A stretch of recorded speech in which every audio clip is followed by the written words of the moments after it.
Good afternoon, everybody. I would like to call the Flint Board of Education workshop session to order at, what time? 5:33. Board members, I call your name, please reply present for the record. Treasurer Luna. Present. Trustee Relaford. Present. Trustee King. Present. Assistant Secretary Treasurer McIntyre is absent. Secretary Perkins. Present. President Clack is absent. Me, myself, Joyce McNeil, present.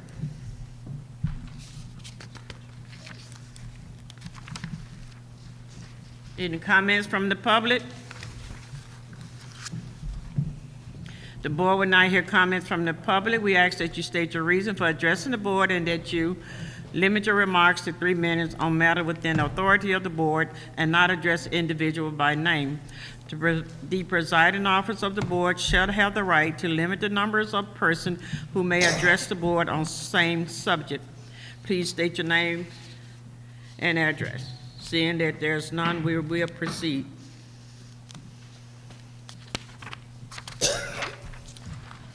At this time, I would like to turn the floor over to Superintendent Jones to introduce Plante Moran Cresa to lead the workshop. Good evening, board. Good evening. And we're going to go right into the presentation. Plante Moran is going to lead the conversation as it pertains to some visioning from you as it pertains to the future project that we're working on for 5 to 10 year plan for Flint Community Schools. So at this time, I would like to introduce Mr. Joe Asperger. I hope I said that right. Absolutely. And he's going to lead the conversation for today. And board members, if you have questions, you can ask your questions throughout the workshop.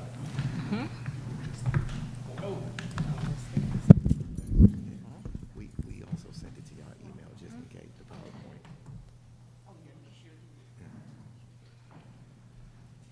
Go ahead and get started. 1, 2, 3, 4. Yep, we're good to go. All right, fantastic. Well, thank you all for having me this evening. I can't tell you, I was telling a few of you how excited I am.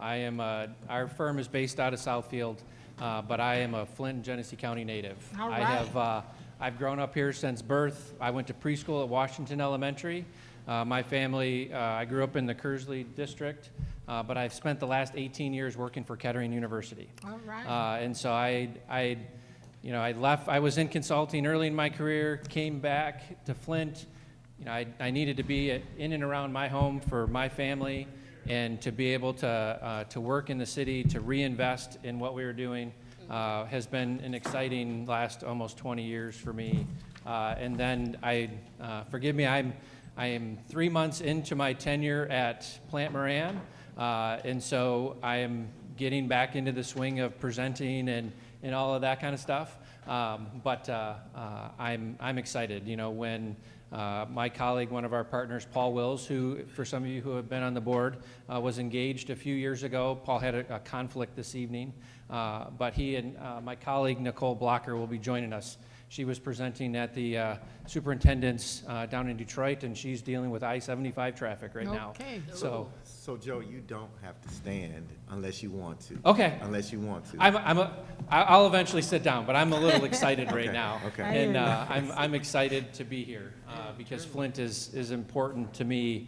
As I've mentioned, my grandparents spent 40 years on Utah across from Whaley Park. And so I know getting back into this, spending the time over the last few weeks, re-engaging myself with Flint schools, and a lot of memories were coming back. So it was exciting to kind of get into this. And so our charge here today is, in our charge by the district, is really to just kind of help to, as Mr. Jones had said, is to kind of help get us to a point to where we'll cast a vision, help to cast a vision on right-sizing Flint Community Schools. We were engaged to provide a 5-year enrollment projection to update that of what we had done previously. We've looked at the facilities in the condition of them, have looked at assessment of their condition and how they're being utilized. And again, as I mentioned, trying to look to where we're right-sizing this. And so as we move through some of this, you'll see that our charge was to really have a data-driven review of this. And so a lot of this, in some respects, may seem just boring because it is a lot of data. Because what we wanted to show is just to understand of, how many schools we have, how big are the schools, how many acres are these buildings sitting on, how many students do we have in each building, and so it's a lot of that kind of stuff. But I hope that, as Mr. Jones had said, please feel free to, if anything doesn't seem clear, if you have questions about some of the information that we're sharing, please interrupt me and ask as we move through some of this.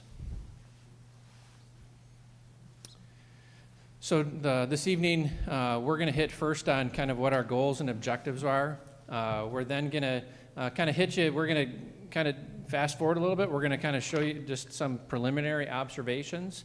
And then what we'll do is we'll just at kind of a high level look through our enrollment, the utilization and programming, some of our takeaways that we had from some of our, giving you a picture of what the map of facilities for Flint schools looks like, and then kind of summarizing some of our findings.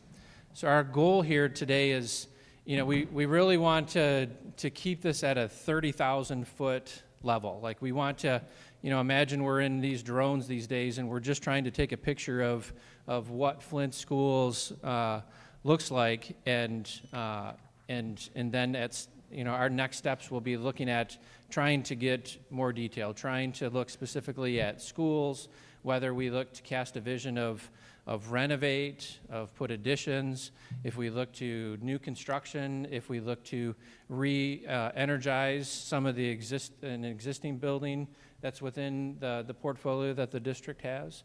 But ultimately, that's what we'll get to. We did include some additional data that was sent out.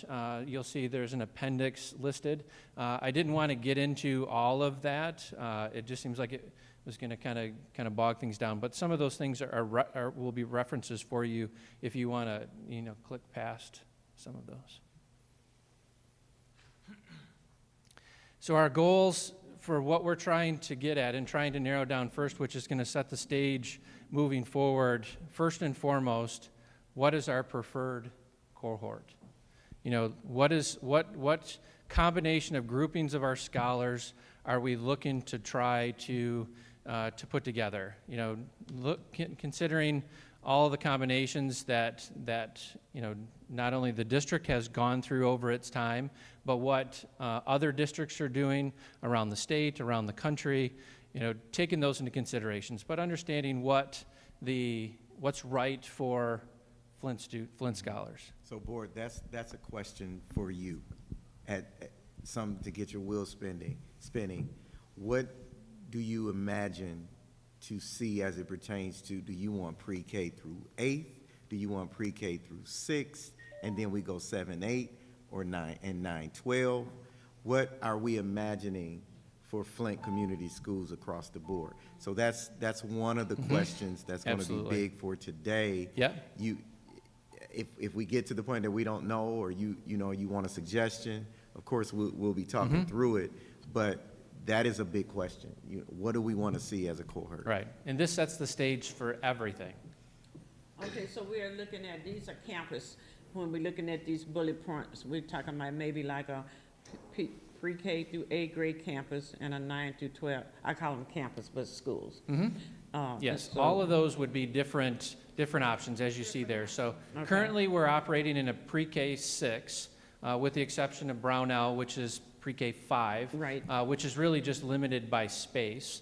And then we have 7, 8 up at Holmes, and then running 9, 12 out of Southwestern, and of course this facility here.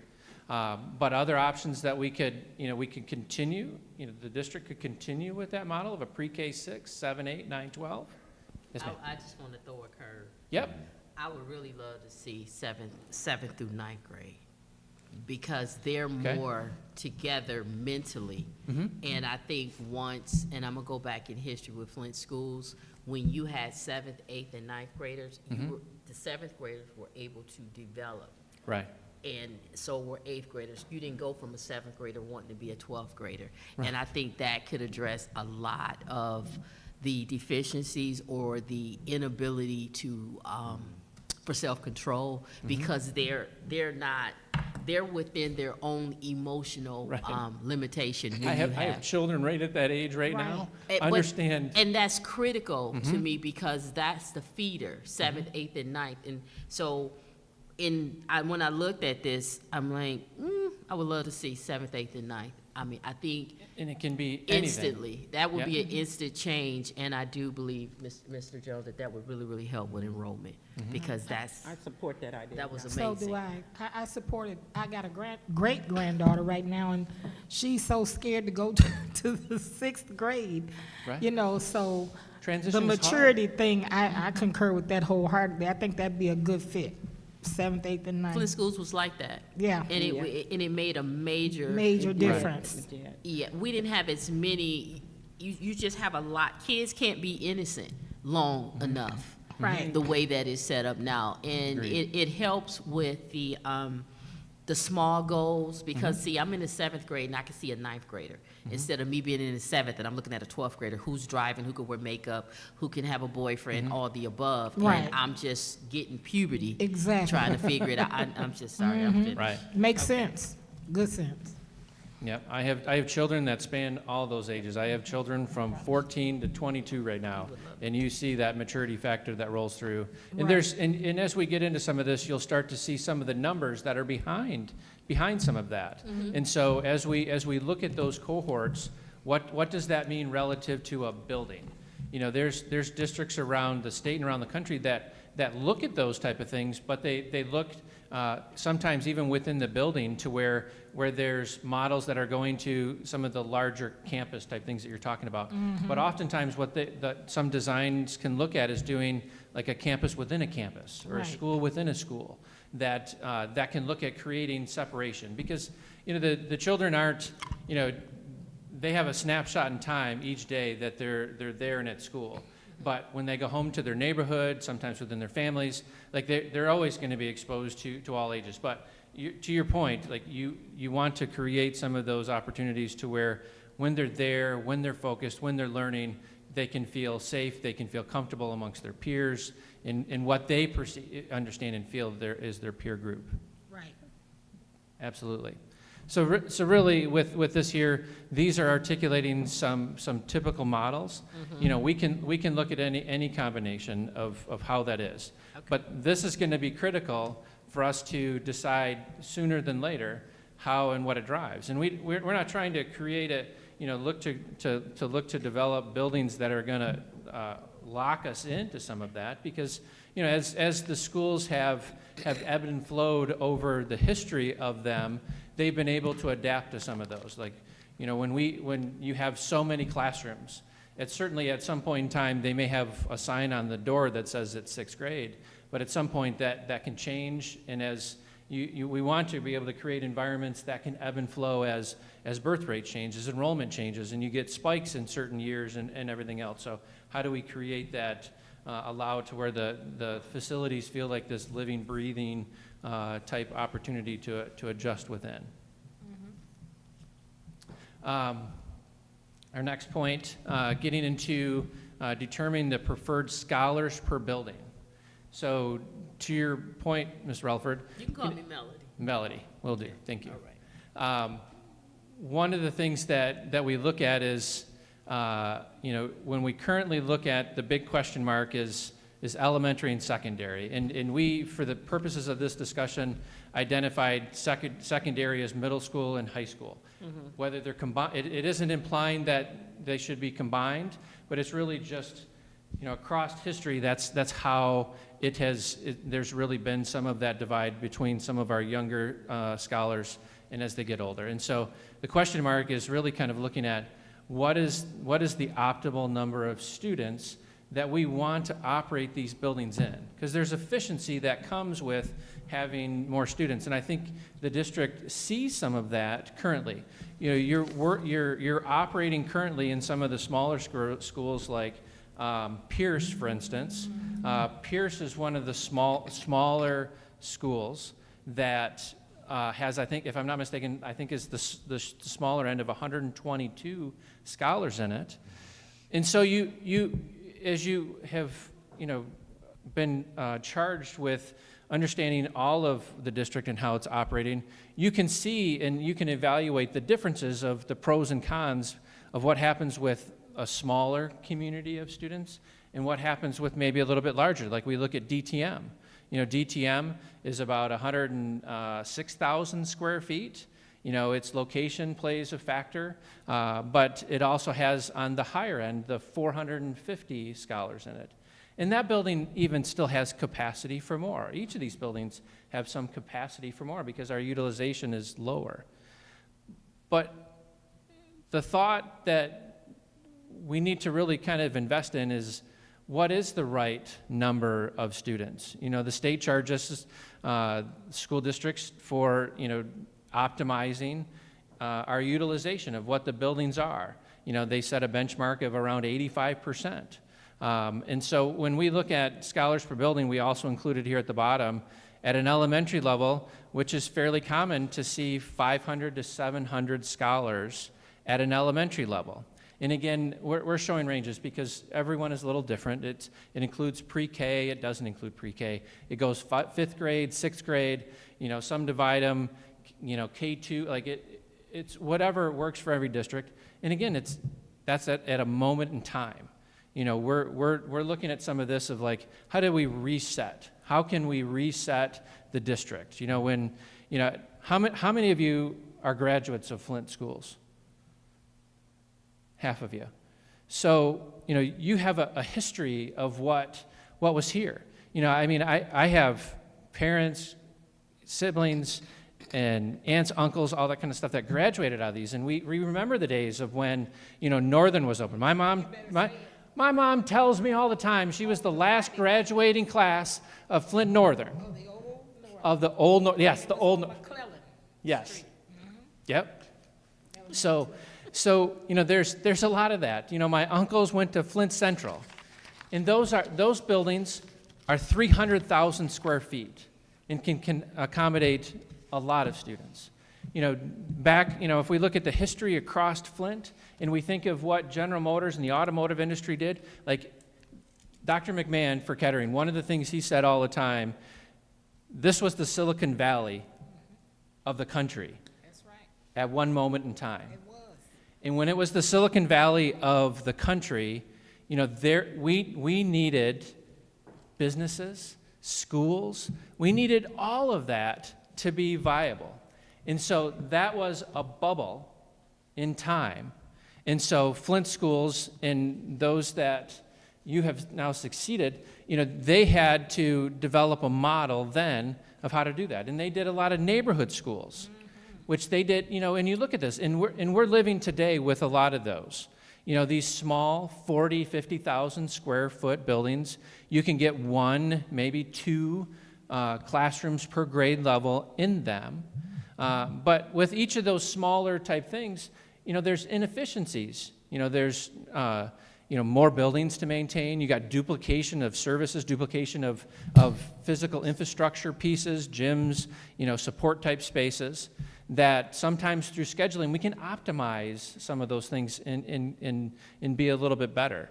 But when we think about the infrastructure that you're living with right now, there's it was built for the Silicon Valley at the time. And how do we continue? And over time, the district has taken a reset and another reset, and that's the point that we're at of how do we help you to reset where we need to move forward. Any questions, comments? Oh, I understand it. I lived through it. During that time I was with your mother. So, yeah, the last graduating class of the old Northern. So. Yep. Yeah, Well, I the was goal here. is to not keep resetting, right? Right. Is to Right. Let's figure just out fix it right the first Really. time and be how we through. can, how we can And move that, things that's forward. exactly what I'm doing right now, I'm just trying to level set us. Like, where are we at? And that's ultimately where we need to get to, is like, Right. how do we level set so that we can reset, be optimized to move forward in a very positive Way. way. comment too. Yeah. I think for me, one of the challenges that we face is like our buildings were built for society like in the 1960s, 70s, and since then, social media, cell phones, technology, mass school shootings, and I'm like, man, they built these schools in a certain era where we have new challenges and opportunities, and how can we, if we need to, use that space to bring it into the 21st century? So that's why I was so excited about this. 100%. And it's more than just sometimes the small tangible type things. Like, think about the level of amenities that we want to be able to offer our Right. scholars. You know, and it might be as simple as, like, if you think about some of the small schools that we have, you know, in Eisenhower, like, there's enough room for a playground. Like, or some of these others, some of the schools, you know, we're fortunate enough to literally abut many of the Flint parks that we all played in. Oh, yeah. Sledding down, you know, Kersley Park. I love those times. But today, you know, there may be needs where there's, at the high school level, there's more kids that are parking, so you may need more parking. You know, at the middle school level, when you start to want to introduce kids to sports, they need to have access to athletic facilities and That's some of those right. type of things, right? How Right. and where did they get them? Now, you know, one of the things that I learned at Kettering was, like, how do we come together as a community and create alliances? You know, Kettering, as you all are very much aware, I was fortunate enough to be involved in the restoration of Atwood Stadium. Like, every one of you probably have some memory. Everybody Oh, I talk yeah. to has a memory of Atwood Stadium. I do. But one of the things that I think that made Atwood Stadium successful was that, you know, there were visionaries who looked at it and said, hey, like, this is a community icon. Right. Like, how can it support the community? And so the Hagerman Foundation actually helped to come in and said, hey, let's look to Flint Powers High School. At the time, we had Northwestern and Southwestern to play and to utilize those facilities. So Powers for instance, didn't develop that. They didn't have the room to develop that. And those are some things that we can look at. That's optimization, to where we can look at how can we leverage some of these things. Like, are there optimization opportunities when we think about some of the parks? Like, when we look at some of these parks are adjacent to our schools. Like, we all know what the condition of the park system is. It's nearly non-existent. Even when we look at Chevy in the Hole and what had happened at Chevy Commons, like, the county had come in, and it's a team effort. Like, it's everybody kind of coming together to try to move some of these forward. So, key things that I'm going to keep reiterating that we really need to kind of get to is, what is our cohorts? What is that? And so think of trying to come to an answer of those as we work through some of these different numbers, some of this data. What seems to make sense? And then what's the right size for these buildings?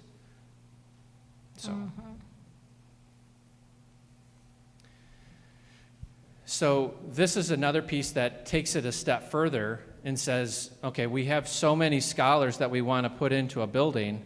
Well, how much square footage do we allocate to them? We don't really think, a lot of times when we move through buildings, we don't think about that as far as how much square footage per person do we have. But we do as we look to try to design buildings for the right scale. Like, what, you know, hotels do it, corporations do it. They all look at that. Like, how many square feet do we have for the people that we're going to occupy in there? Because again, that's an optimization type factor. So a couple things. See, these are some things that we'll need to get to also. What do we need at the elementary and secondary level? So this gives you a snapshot of this does have a pointer on it. Oh, it doesn't show up on the screen. Okay. But at the elementary level, currently, we have a large swing of 186 to 420 square foot per person. Like 420 square feet at the elementary level for this little kid who's this big, right? And how much now they move around and through the building and everything else, and you figure they got to have a little space for the bathrooms, a little space for the kitchen cafeteria, they got to have a little space for this, like their square footage moves throughout it, but it's scalable. Some of them have as large as 418 and some are 18. An industry standard at an elementary level is about 100, 125. Doctor? We all know that pre-Ks and kindergarten need more square footage. So when you was doing this report, did you include that? Because if you're trying to lock in pre-Ks through 8, my concern was the square footage for those pre-Ks in kindergarten, because it's required. Those will actually come next steps, Okay. is really looking at how much that'll be. Because really what we want to do, as I mentioned, we want to stay at the 30,000 foot level. Like these are very loose numbers. These are very like, what is our range? Because, as we get into some of this, as we look at the elementary level, and I'll get into this in some of the next slides, the elementary level of 100 to 125, that's what the industry says. But when we look at, how Flint is utilizing their buildings now, of the general education classrooms, when we look at what is an available classroom, and your appendix will show some maps of it, so it'll kind of give you a visual aid to kind of put some visual to some of these numbers. But, when we look at this, like our special education, literacy services, the support services that we have, encompass a lot of space. Now, when I look at it, they encompass a lot of available space. Is it the best use of space? Like, if they're only using it certain hours a day or so many days a week, it may not be as optimized. Like, but it was available to them. It's a need. The space was there. You don't want to remodel it. You don't, like, they have more. I would love to be, an OT working one-on-one with a kid in a 900 square foot space. It's like having my own gym that I could work with them on. And my wife is involved in that and works in that type of arenas. And so I understand, the need that some of the special education students have, and sometimes there are more space to do that. And so when we look at the demographics of our school, like those are spaces that may not typically be in the industry, and that's okay. But we would need to factor, just like the pre-K, that the square footage per scholar might be a little bit higher. Great question. Any additional? Just when you think about the buildings that are closed in our district, many of our bigger buildings are closed. When you think about the elementary buildings, when you talk about, I think earlier you were talking about having 500 to 700 in an elementary school. Well, Yep. we don't have the capability to have 500 to 700 in the open buildings. In what we you're have working in right now. right? Absolutely. Well, DTM, you have Right. that, right? But you don't have that capability for our elementary Right. to go that high. And so that's when the conversation may come in about the board thinking about some of the buildings that are closed. That could be a possibility to talk about it. I'm not saying, Right. I don't want anybody Right. to say that we're about to Right. open up a building tomorrow. Right. That's not what we're saying. No. Right. And our goal here is really what we're trying to do is we're just peeling back layers of the onion. And the best thing that we can do is just let's do one layer at a time to understand what it takes to get into it and not bore into like, oh, we're going to jump to do that. Or like, I wouldn't do that building. And like part of it might, if it gets to some of that, like that would be something to consider. Hey there. What's the right, in some of it, there's some aspects when we look at some of these buildings that you have, could be just a matter of, there's aspects about the location of it, the traffic that can come and go to support, vehicles, busing, some of those type of things. You look at its adjacencies. Let's look at Flint Central and Whittier. It's in the heart of the cultural center. That's not duplicated anywhere else.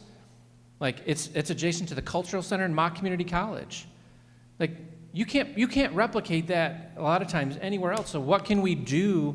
Is there an opportunity? Like really what we're trying to some degree, is we just look at some of these like, hey, there's an opportunity. At some point, we'll work through this process and vet through some of those and go, for these reasons, pros and cons, it makes sense, doesn't make sense.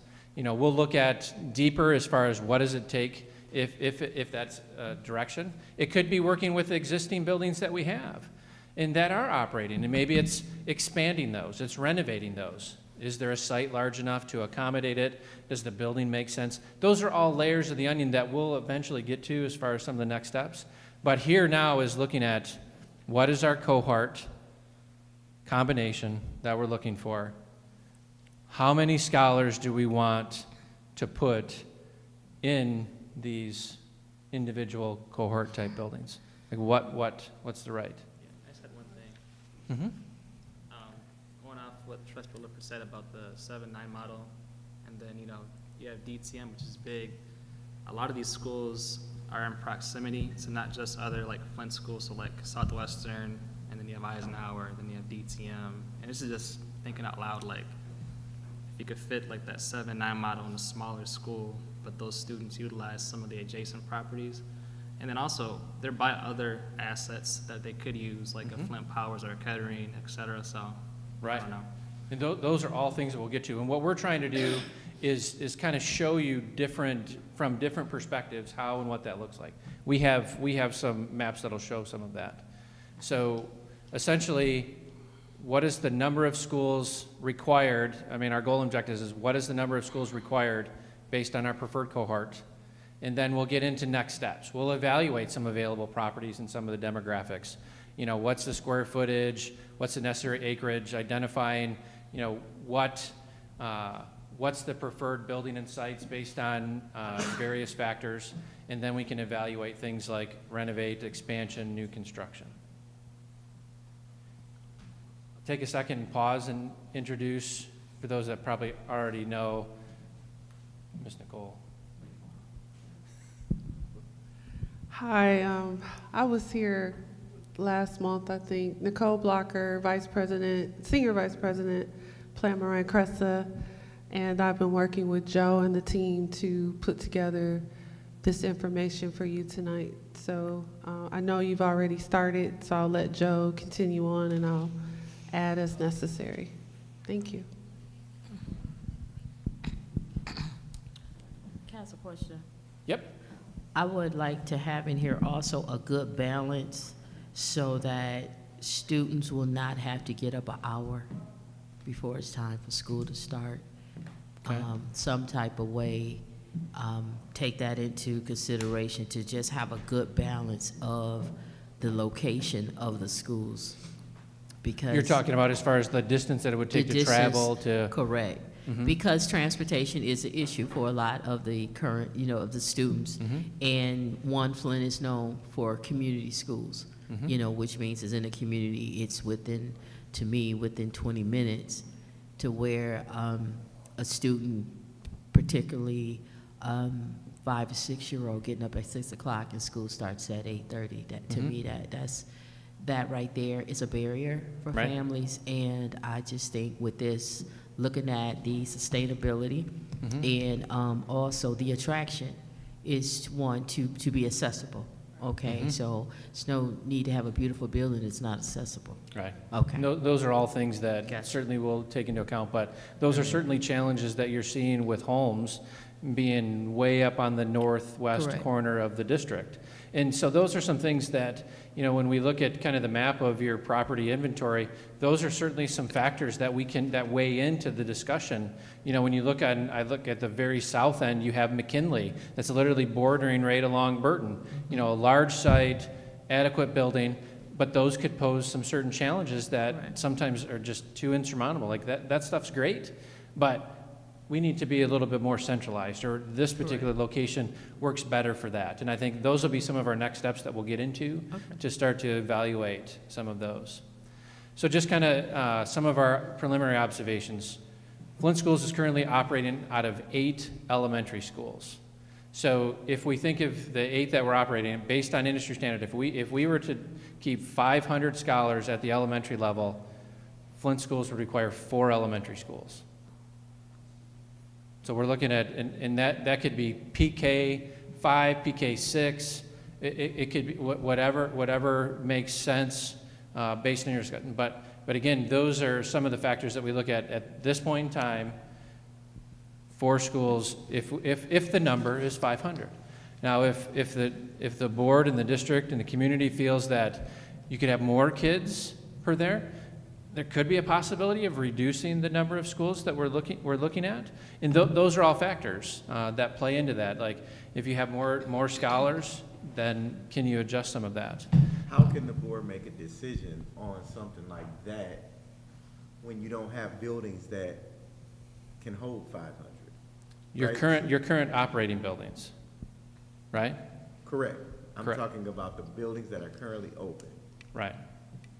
They don't all, the capacity, let's take a door right, the capacity is 3 something, right? Mhm. So you can't make how can they make a decision to have 4 elementary schools when you don't have the capacity in them? Well, and some of that would lead into, like, then what are the next steps? Like, what would it take to do that? Would it require an expansion of a particular school?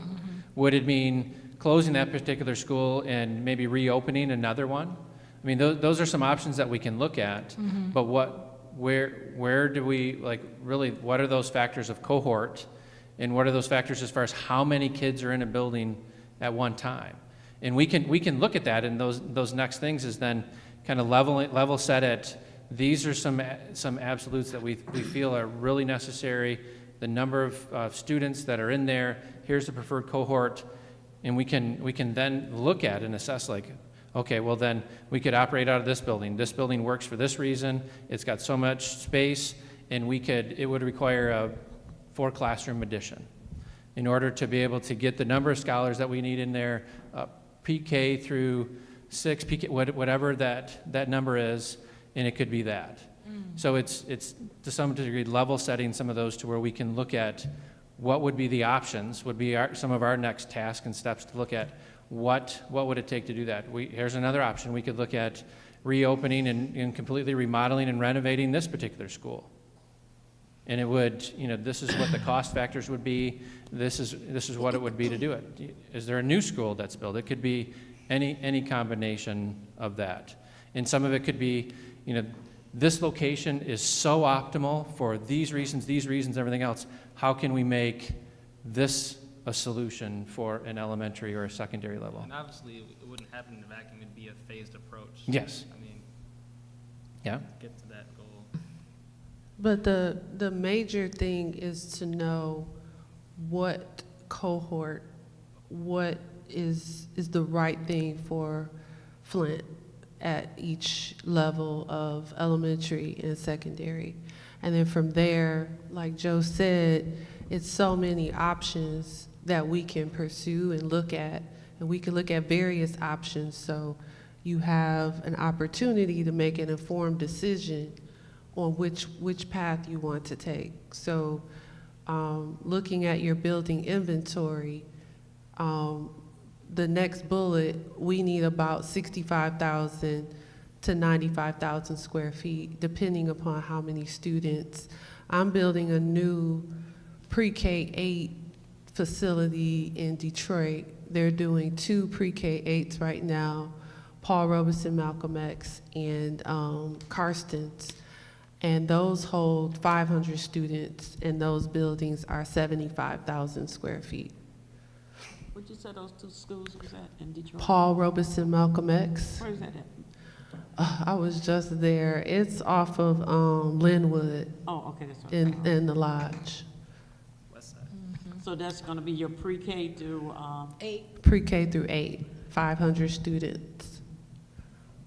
I was raised up over that way, that's right. Oh, okay. Yeah, they're getting a new building. And Karsten's also 575,000 square feet. They're building a new Pershing High School Yeah. for 600 students, and it's 125,000 square feet. So when you said building, are you guys remodeling it, renovating, or you building it from the Building ground? from the ground. Demolishing and building new.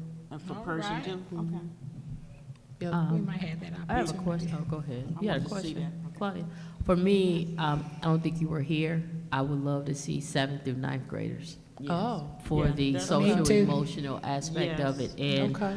I'm not big on huge buildings. And the reason for that is I think one, when you have, what I am seeing is the pickup. It's horrible because you have so many, say you have K through 8 in one building, but when you have more people driving now Yeah. with transportation than in the past.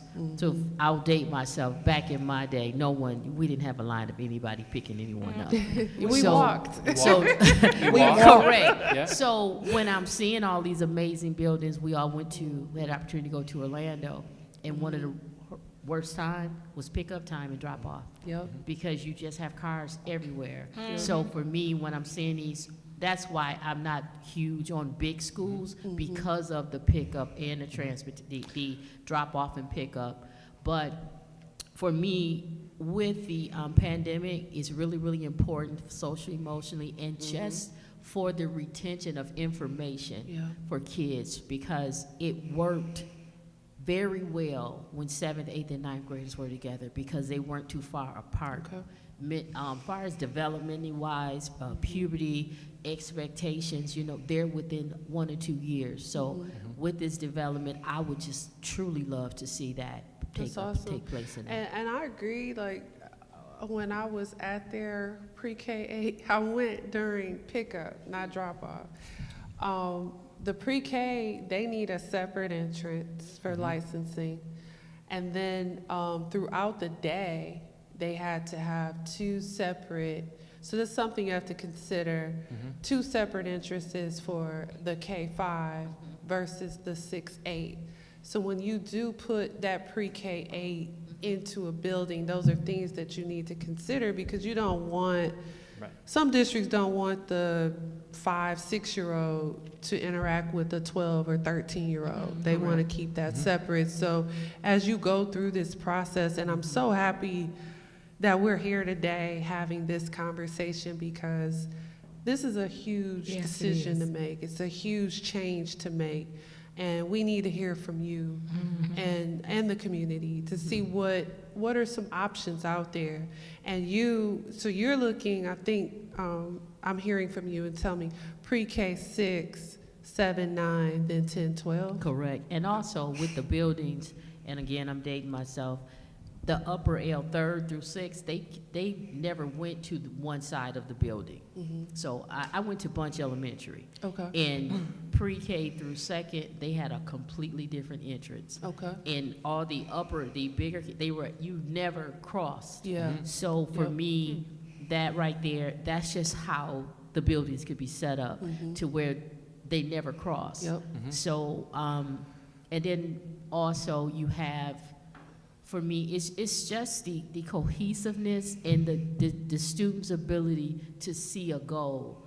I'm in pre-K now, then I'll be in the room next door because those are big.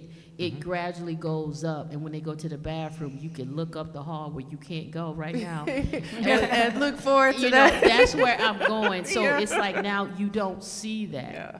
So that's just Let me me hear, being- what me are being your old. thoughts on? I agree with that because when I'm just saying I was in middle school, and I saw the old Northern, I was aspiring to get there like you wouldn't believe. So I see the route that Melanie is taking, and it's well taken. And it's a progression. It's a progression. Right? It's a progression. The progression and makes the there's- difference. you know, So you like the pre-K 6?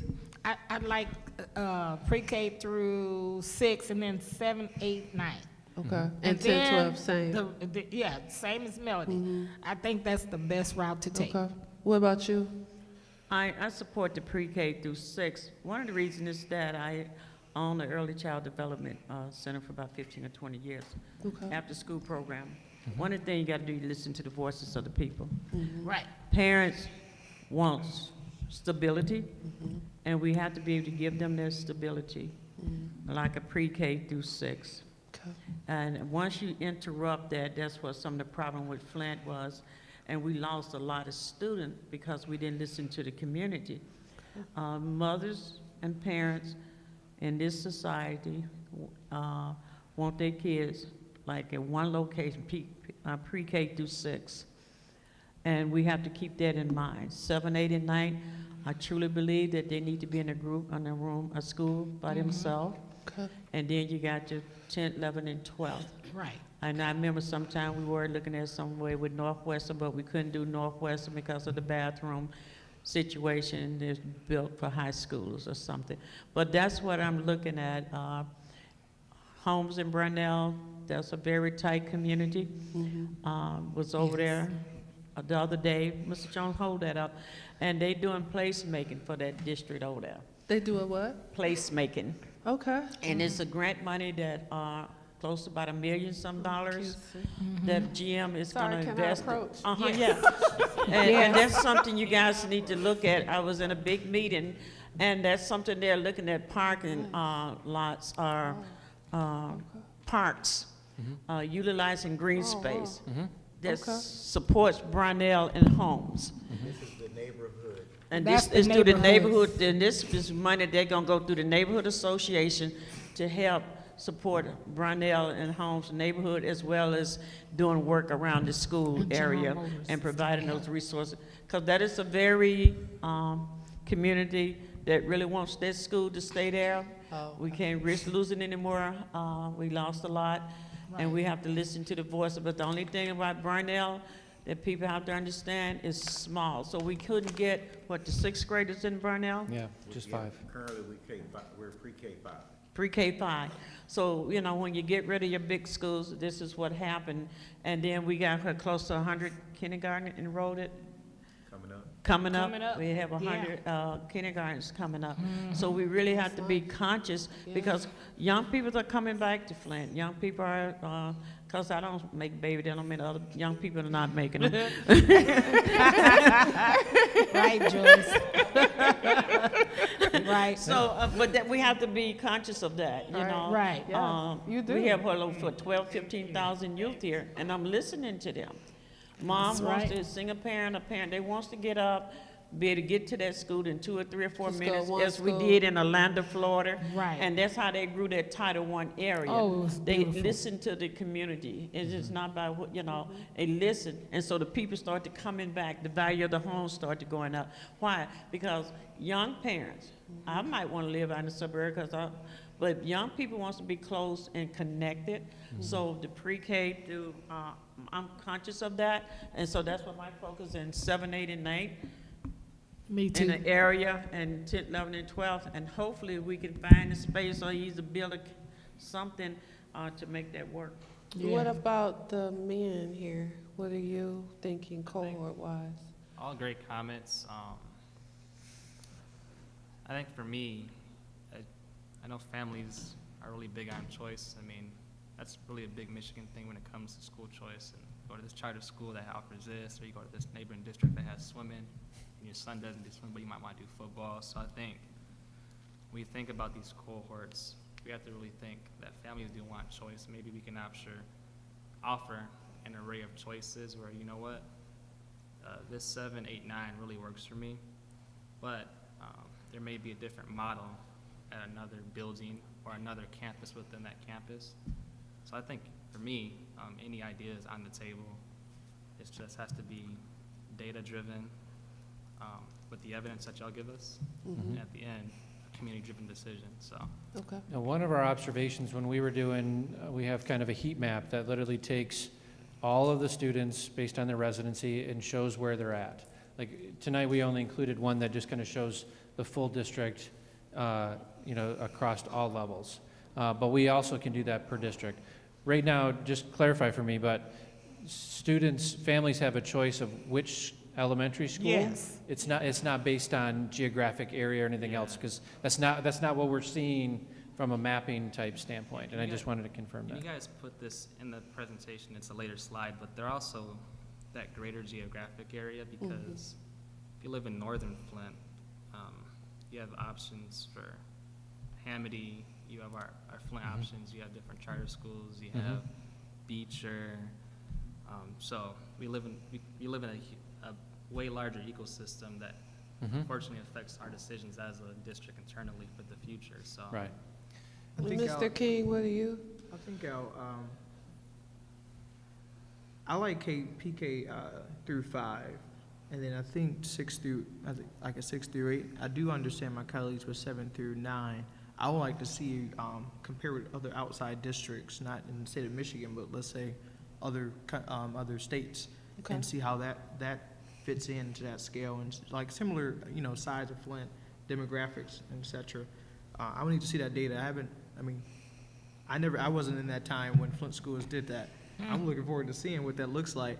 Okay. But I do know a 6 through 8, you can put 6th graders in a whole different wing.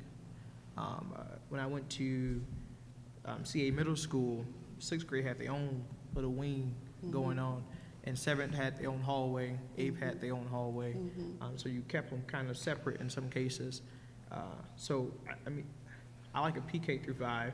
Okay. But I would like to, in my mind, I would like to see data from all sides Okay. and see what be beneficial for Flint. But also, I think the board could, I don't know, where we have community forum, have a conversation, where we initiate parents to come talk to us Yeah. in different settings, so we can hear what they would like to hear, see. Absolutely.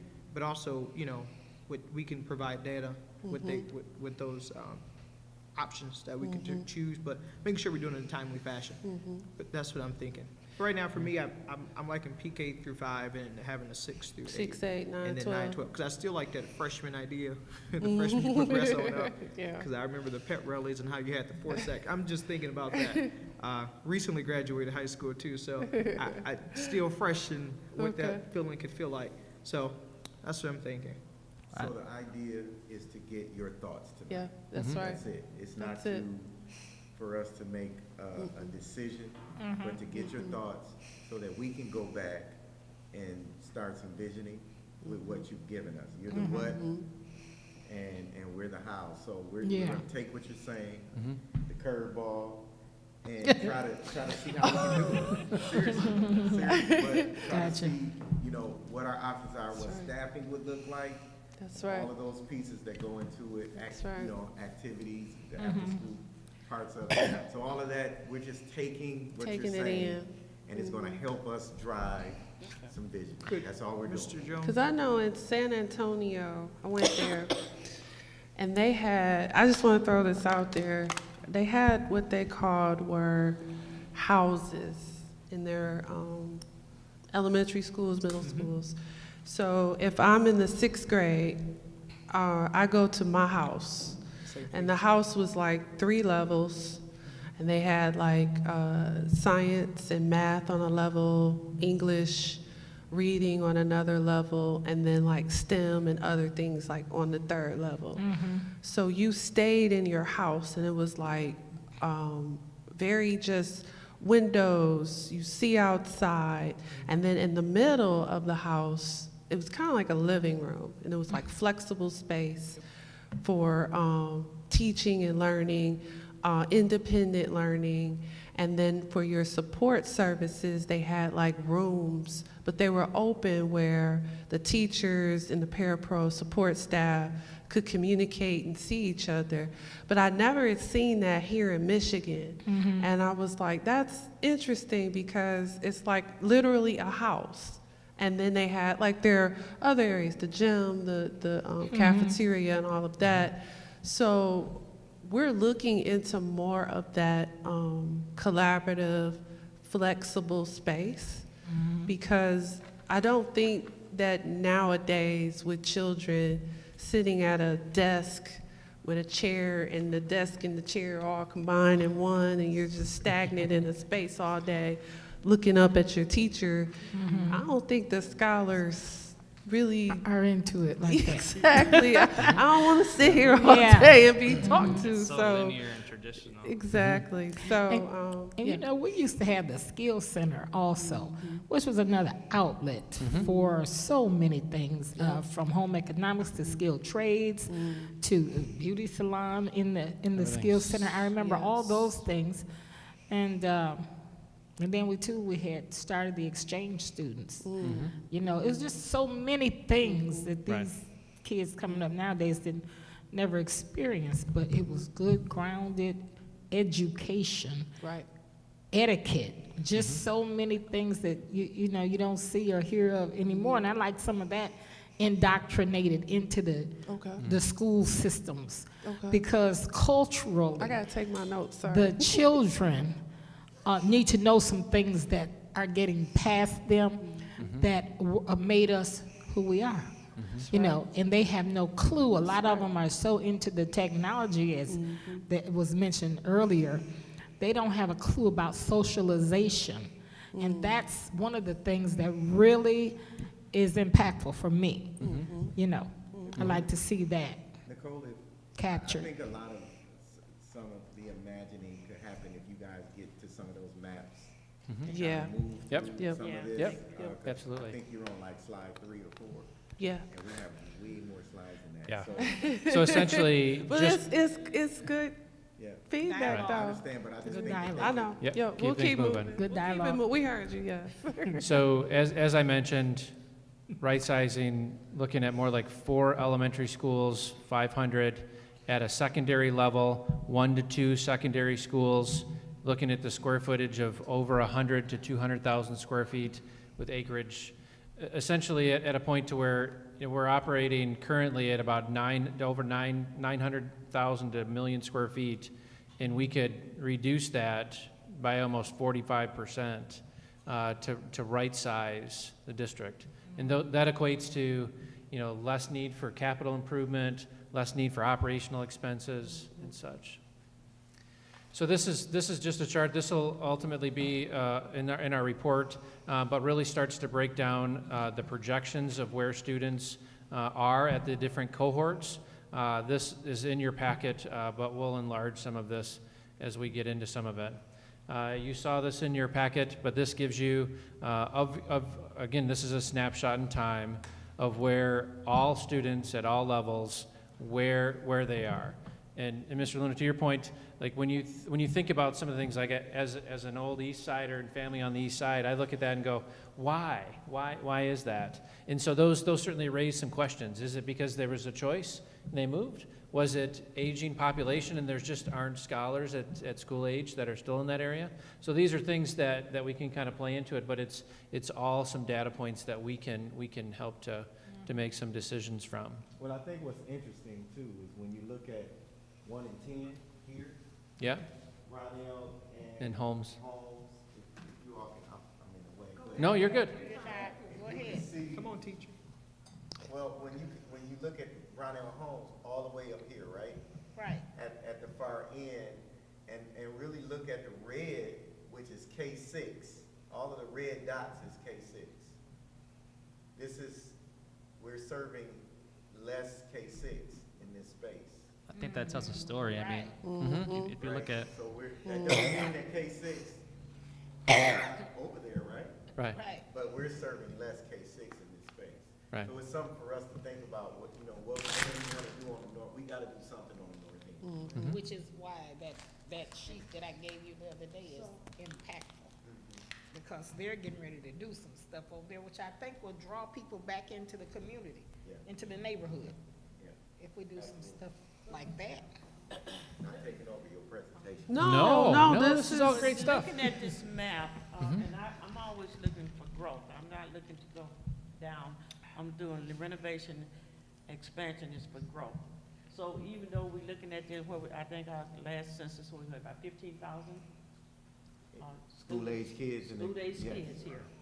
And those kids that's not over in here is because of some interruption and changes that we made that caused parents to go, well, I can just take mine over here to Beecher where they got a K through a 6th grader and, you know, and which is just next door. Mhm. So we have to look at this map from a different perspective. What I'm Yeah. saying is that our goal is that we're trying to find out, is, working with the superintendent's administration, that we're trying to downsize these schools.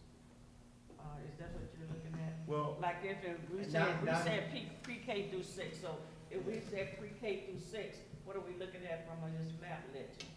well, I think when you go to Well, the next. Mhm. I think Yeah, we'll slides get that'll through some of show you that. All of your property, that'll show you your property. And I just want you to really kind of think about what you only got 2 here, properties, you don't just have two. Right. Right. So it's the Right. reimagining that Yep. we would have to do, but that comes with a cost. Yep. Right. It's not free, it comes with a cost, but it's the reimagining. And then to Trustee Rutherford's point, when she was talking earlier about kids being able to walk to school within 20 minutes, certainly can't do that with this North End situation Right. All right. right now. So you're talking number 2 is Doyle Ryder. Yep. Look how far That is. Doyle Ryder is, but when you think about some other schools on that same area, over here you got Westwood Heights, you got New Standard over here, you know, you got all of these other schools pulling children, but Flint Community Schools is right here, and then we're way over here on Sac. Yeah. I'm gonna let you know, Mr. Jones, looking at 7 and 8. This is Potter. No, 7 Yeah. is another cut, what is it? Nethercutt is in the first southwest corner. Nethercutt is down southwest. You have Freeman in the southeast. This is Nethercutt. Nethercutt, Freeman. Pierce, that's Pierce. Yep. So when kids leave Nethercutt, we got Nethercutt from K through 6? Yes. Everything is. Okay, so then I'm just thinking from a different perspective, 7, 8, and 9, 7, 8, and 9, where would they ended up if the parent was looking, okay, my kids are leaving out in 60 minutes, Nethercutt 6 years. 7, 8, and 9, where would, if they just had a choice, how far would they have to go? Well, we can't answer that right We can't, and that's for us to Well, right decide. now- But currently, exactly. They are way over That's your here. perspective. That's what I'm talking about. Which, yeah. Right. That's it. Yeah. which is why we have the problem of Mhm. the folks leaving after 6th grade. Mhm. Because families that don't wanna go over here Right. to the north end, they're saying, what school's over here that I can get my children in? And they end up being a charter or Flushing or. Right. So 7, That's 8, the and 9, problem. what Bendel charter or school- somewhere over here. What charter school is it? Charter schools, that's the I'll show you problem. that. It's Let accessible. me get to that. I'll show you that, yeah. So we're working with, so you may be aware, the University of Michigan Flint, their Economic Development Office and GIS office, back in like 15, 16, did what they call a student mobility report. Okay. Did any of you guys see that previous report or aware of it? So what they did is they looked at, census data, Michigan school data, and really uncovered where are Flint scholars going. So we reached out to them and asked them, would you be willing to invest some time to update that report? And they're working with us and have done this. This is some of their preliminary information to update this. So this actually represents average number of City of Flint resident scholars between 2014 school year and 22-23 school year, and where they're going. And so on average, basically what they're identifying, those in red, on average, there's over 500 scholars per year going to those red districts, Kearsley, Carmen, and Westwood. Okay? The orange represents 150 to 500 students on average that are leaving. I mean, we know that greater than 75 to 80% of our scholars are going someplace else. And so this gives us a picture right now. And the demographic piece speaks to can be one subject that speaks to that. If we understood exactly what and why they left, that would give us some more information to make better decisions. But how and what there, we can try to extrapolate what are some reasons to do that. Could it be geographic location? Could it be choice? Could it be any of those type of things? Yeah, Right? I have one thing about Yep. that. So there's a couple things, but before this, I'd worked in new school development before that, and I worked as a classroom teacher. So just talking to families and looking at the data and kind of marrying the two. And one of the biggest things that I saw, and it's anecdotal, and there's some surveys into it, but a lot of families perceive a school building and they affiliate it with being safe for their children, both when it comes to learning, but also keeping outside influences out. So like these schools in like North Carolina, Colorado, some of these schools in Western Michigan by Grand Rapids, and then a few schools in this area like Linden Charter, Bird and Glen. When you walk in the building, because the building's new and it's clean, Perception. built in the last 15, 20 years, they have that perception of it being safe and clean. The condition of the roads, the Yeah. condition of the roads coming to it, But- the community around it. But when I point was when you walk inside, this is my own personal experience, doesn't go for every school, but you walk inside the front desk, there's key locks, hit a button, you talk to the front desk lady, they run a background check within 30 seconds. If you're on that list for a criminal offense, you can't come in that school, and you're turned away by security. And that immediately tells me that this school keeps the bad people out and lets the good people in. And I think just because of our buildings and their age, it needs some reconfiguration for the 21st century. I'm not sure how that looks like in a building like this, or would it require some new builds and some new renovations, but that perception is in surveys, but it's also in anecdotal comments. I use a real example. I mean, like I said, I've been at Kettering. You know, when I came in, when our administration came in, you know, Dr. McMahon is from North Carolina. He's from out of town. Our CFO, Tom Ayers, was from Indiana. You know, they came in new to this community, new to whatever else, and they had new, fresh eyes on what it is. Sometimes we see things, because this is all we know, we get kind of immune to it. But one of the things that we looked at is you know, from Kettering's standpoint, we were trying to attract students to the campus. And, you know, the university didn't assume ownership of a lot of the vacant properties and some of the blighted things around there because we're trying to grow exponentially and trying to do that. A lot of it is trying to create that perception of a safe environment. You know, we had right in the center of our campus was a convenience liquor store. Our students had taken it a step further, and on Google Maps, it was labeled Stop and Rob. The first thing a parent does when hey, we want to go do a visit, and they see the Stop and Rob right at the center of the campus, I'm not taking my kid there. Done. Didn't even do that. But it's perception. It's all of that type of stuff. Our apartment complex had razor wire on the fence. There's a perception of that it's keeping them safe. Like it's keeping them safe. There's other ways to do By the some way, of these those. new schools, they didn't have a metal detector. They had that system when you first walked in. Now, things do change, but the perception is there. And there was also reality that it did keep people safe. I think, I'm sorry, who first? Trustee, go ahead. Well, I guess when we go back to Nethercutt and that district, you know, you got General Motors. General Motors had most all your young people in the area there, and it's a pretty nice area because I live over there. But when my grandson left Nethercutt, I had to make a choice. I'm a very busy person. Do I want to go all the way over there to find him a 7th, 8th, and 9th grade, then to try to find him another 10th, 11th, and 12th? And most people in that area have that problem. So the closest school in that area is International Academy that goes from K through 12. So that's probably where, you know, he would end it up. Take a bus, come and pick him up, or you can walk home from, you missed the bus, you can walk home from Saginaw to Atherton Road. So when we're talking about this is something we have to really look at. At Absolutely. one point, we had a conversation and with other board members back in the past, looking at a campus for McKinley School or something like that we had spoken of, where, you know, we're gonna have to look at what is closer in that area because it's a growing community. The population is more populated over there now, and just about every time you look around, there's a family moving in those places, so young people as well. Nice. And you'll see when we get to the kind of the full of where your full inventory is, there was almost like a model to where you'll see a lot of schools that were developed literally around the edge.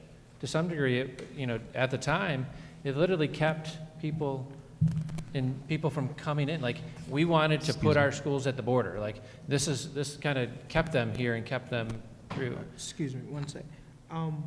For me to help me out a little bit, so we see it, I'm gonna let the student mobility public school slide right quick. Where it say Kersley, Westwood Heights, and Carmen Ainsworth, could we be able to see how their structure is set up? Like, are they K through 5, K through 8? Oh, their cohort?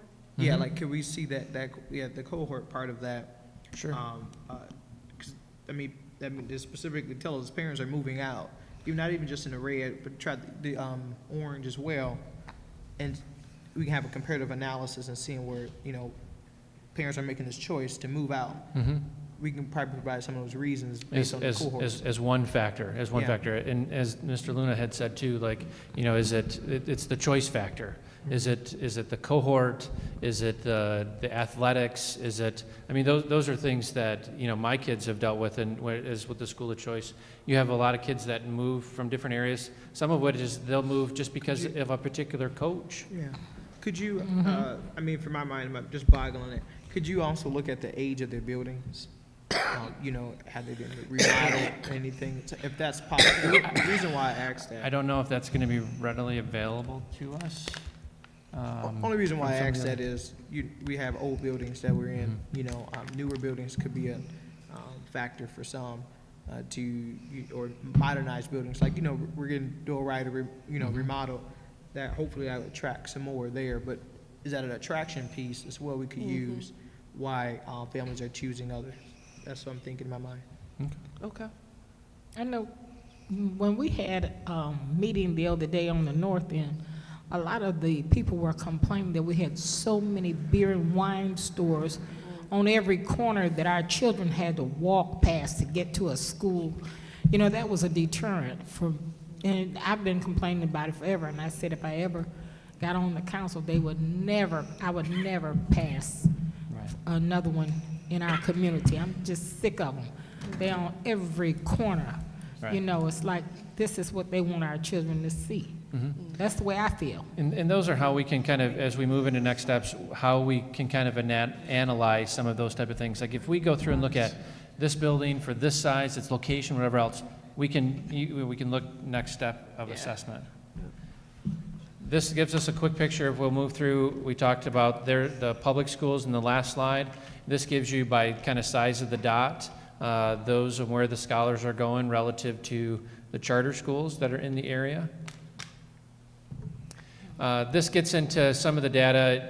It's in your bulletin by school. But as you can kind of identify some of the different buckets that we're looking at, the general education in green, our dedicated spaces being like music, art in the orange. The blue represents kind of our special services, support spaces. The yellow being our pre-K, as important it is. We kind of pulled that out from our last report and updated it. The red gets into the spaces that are either vacant or they're non-traditional program spaces. There's a lot of spaces where the CRIM may be using it, or you have ROTC spaces. Those are really kind of fall into that bucket. And so in your appendice, you'll see the maps that really just kind of diagrammatically identify that.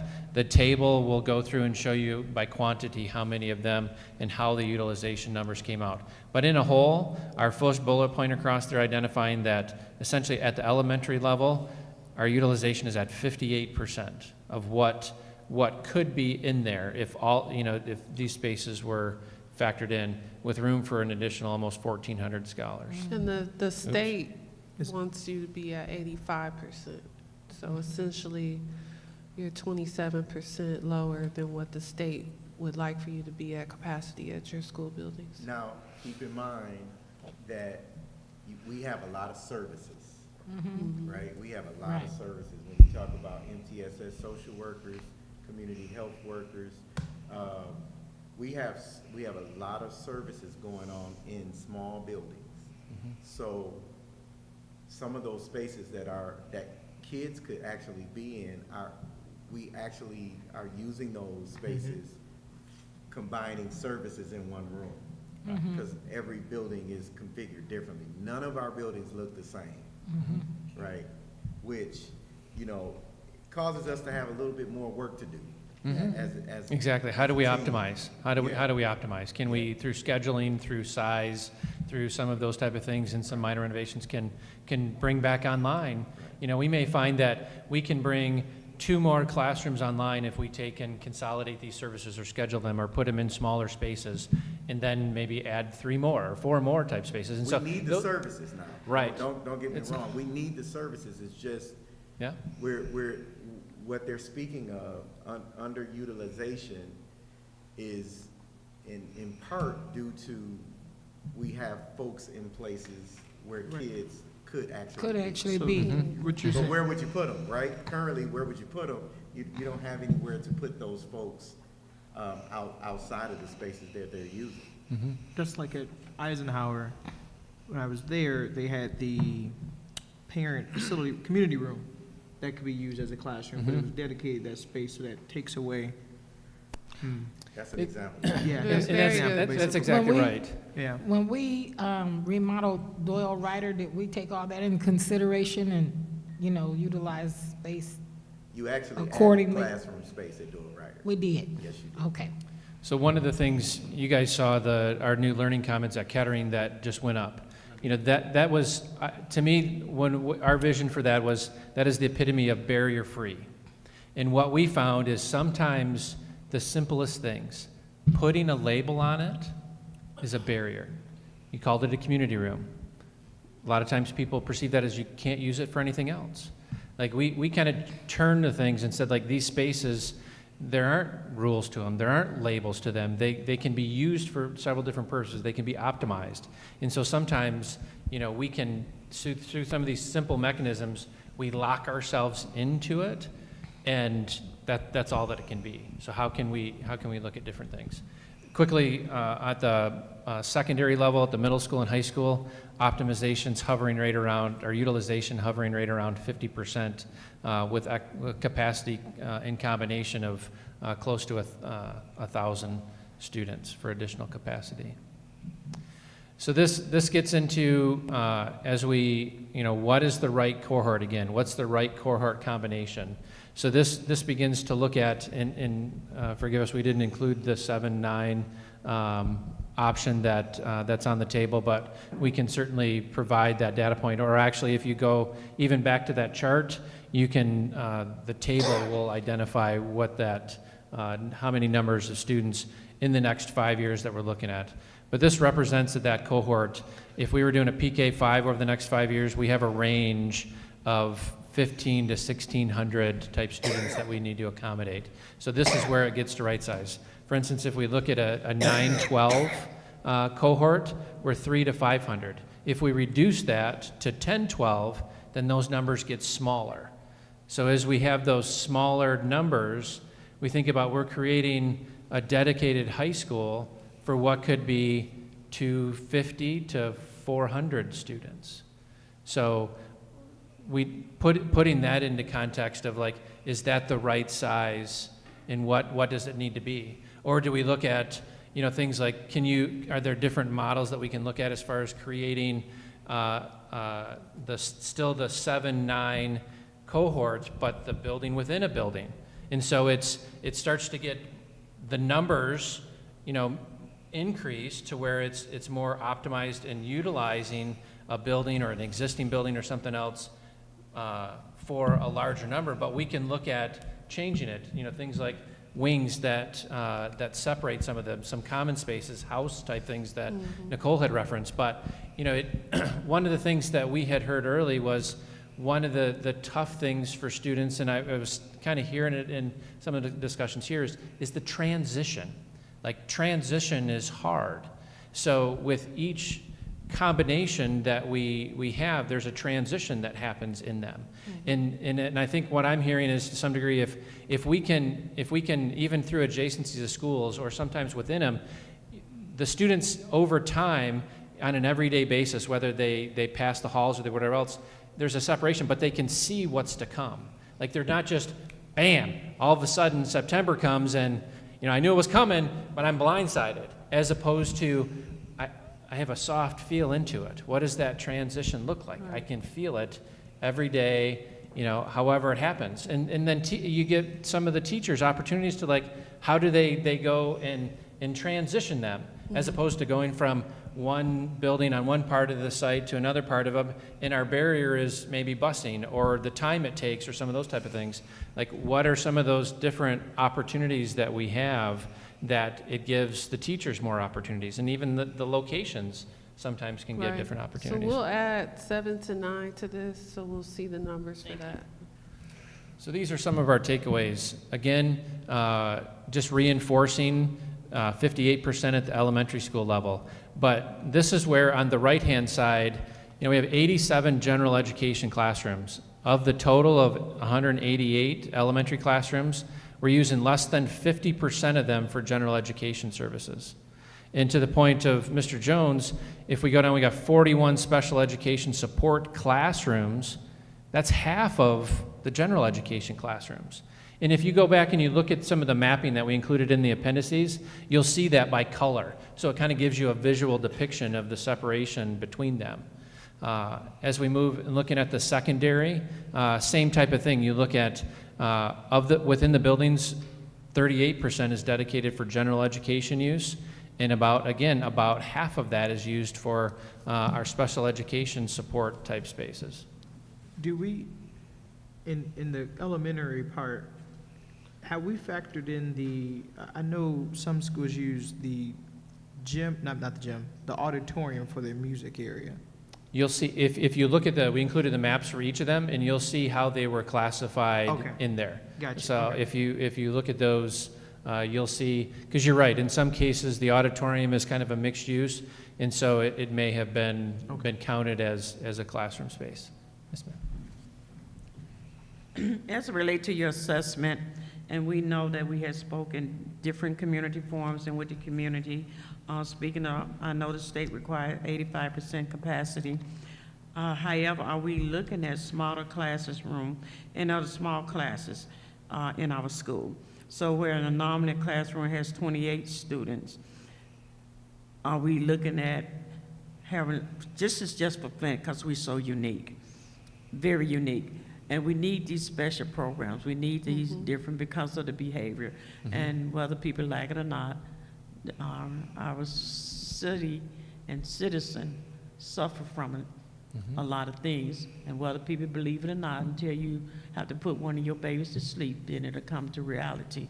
However, are we looking at, when we're talking about what Mr. Jones is asking us and the district, pre-K through 6, are we looking at having, Smaller class size? yeah, in our renovation, in our process of thinking? So it really depends on, after we work on the cohort that the board decides that you want to see for the future, then we can determine what that looks like. You know, of course, because of the contracts we have currently, we have to stay up, we're supposed to be staying up under another, or we pay them overages. But we want to be, when we're working with the partnership, it would be great to have 17 to 20, right? 17 to 20, that would be great. However, we need our babies back. So we're not there yet. We need to get there. We're not in the black Right. to the point where we can start opening up a building and say, hey, we're gonna try it here, and we're only gonna have 15 to 20 kids in the classroom. But as we're visioning, I guess I'm gonna skip a little bit, okay? As we're visioning and we're looking at what are the options of a new building, or if we're gonna open up a building, let's look at how we look at 9th grade. We might say for 9th grade, we're gonna have smaller class sizes for 9th grade, but that also means more teachers, right? So, you know, we have to think about that with our vacancies. That also means, so that's future planning, which is what you're doing now. But we can get there. I just think trying to So- get the core hurts down. To what we want now. Correct. Right, getting the core hurts down will help us make some moves towards that, Dr. Joy. Correct. Okay. All right?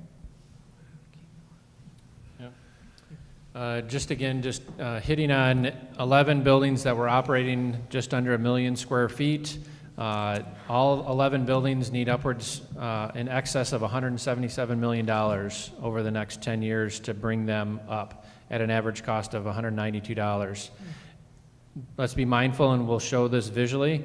We have 32 vacant, uninhabitable buildings across the district, which is an additional 2.1 million square feet, an additional 270 acres.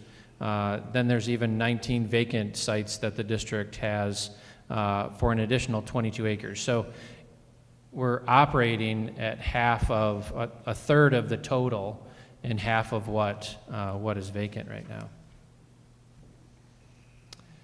Here's a quick snapshot, kind of taking the heat map off of the student, where the students are, but this gives us a picture of the orange where the elementary is, the blue being the high schools, and then kind of tucked up in there, hidden up there, the green, of course, is where Holmes being the middle school is.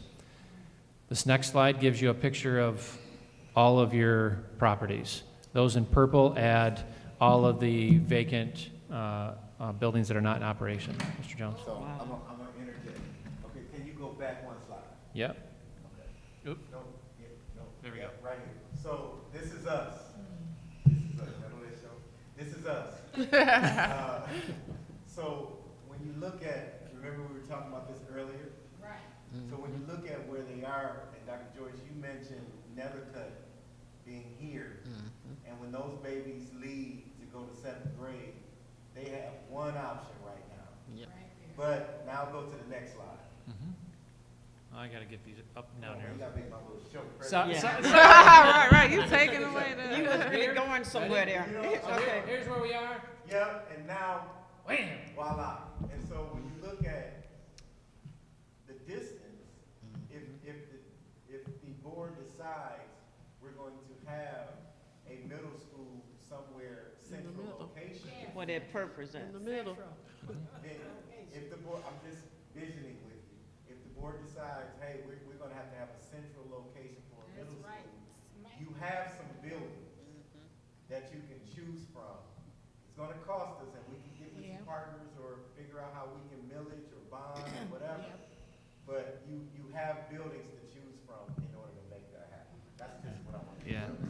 Where's So you- Longfellow? You don't have to look this at school, no, homes it's not. as your Long- middle school. Longfellow, I believe, is, where Northern is on the west side, kind of on the bump out?